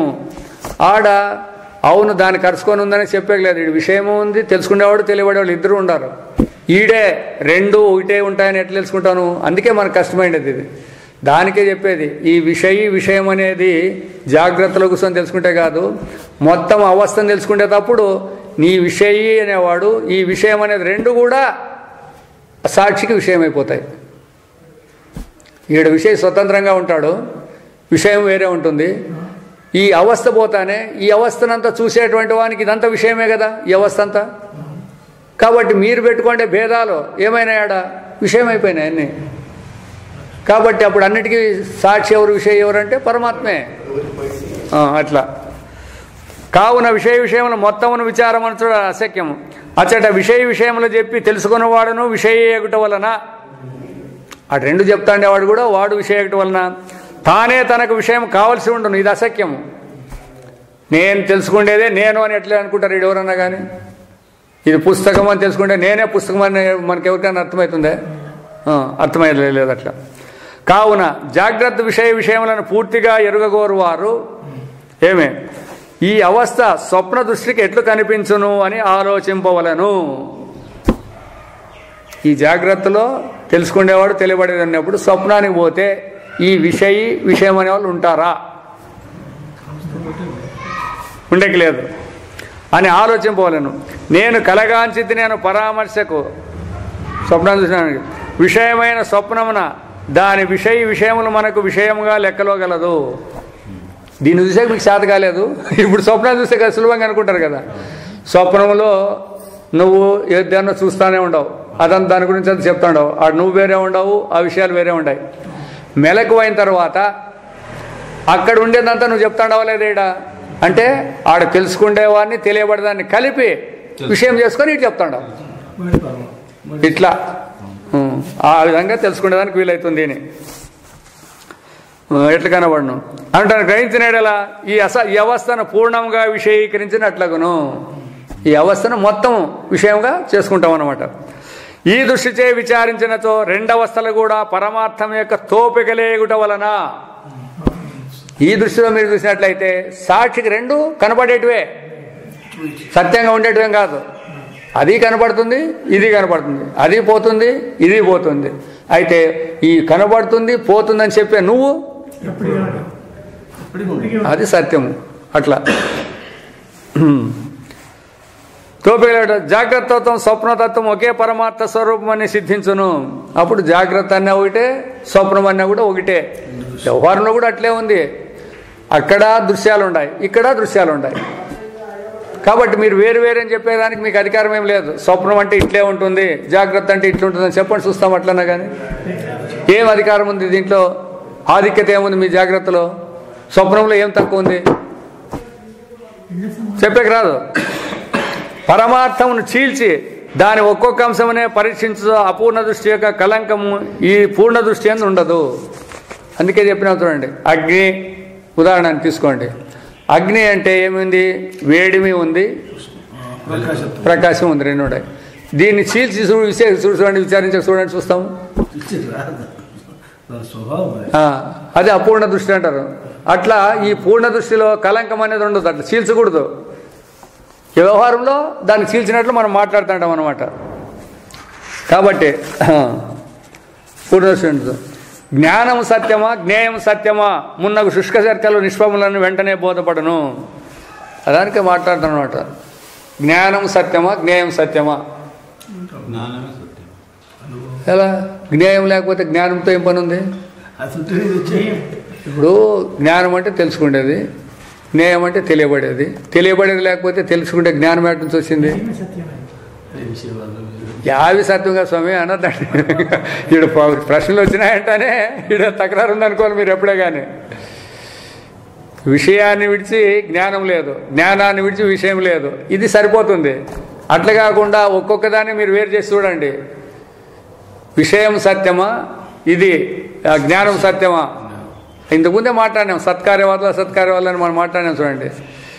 వాళ్ళేం కొంతమంది ఏం చెప్తారు, ఆ స్తంభం వండుకొని కనపడుతుందయా అని వాళ్ళు అంటారు. చూడబ్బా స్తంభమే ఉందిలే, జ్ఞానం లేకపోతే నీకు ఎట్లా కనపడుతుంది అది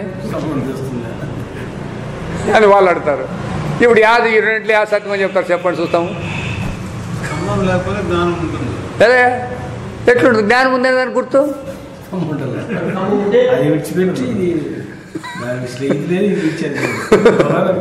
అందుకే ప్రమాతృ ప్రమాణ ప్రమేయ వ్యవహారం కూడా అంతా ఇట్లే ఉంటుంది అనమాట.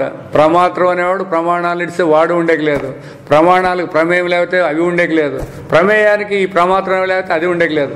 దీనిలో యాదని నిర్ణయించేకి ఎవరికి చేత కాదు. ఇదంతా లింక్ అన్నమాట, వేరు వేరే చూసేదానికి రాదు. అట్లా ఈ జ్ఞానం సత్యమా జ్ఞేయమా సత్యమా అని అంటే అది మున్నగు శుష్క చర్చలు నిష్ఫలములను వెంటనే బోధపడను. కాబట్టి ఈ విధంగా పరమార్థాన్ని చీల్చి చూసకపోకూడదు. దానికి ఒక శంక అంటే ఒక సందేహం అని చెప్తాడు, దాన్ని రేపు చెప్పుకుందాం. ఓం అసతోమా సద్గమయ తమసోమా జ్యోతిర్గమయ మృత్యోర్మా అమృతంగమయ. ఓం సహనావతు సహనౌ భునక్తు సవీర్యం కరవావహై తేజస్వినావధీతమస్తు మా విద్విషావహై.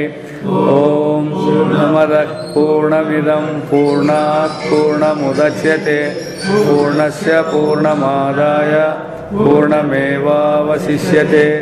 ఓం శాంతి శాంతి శాంతి.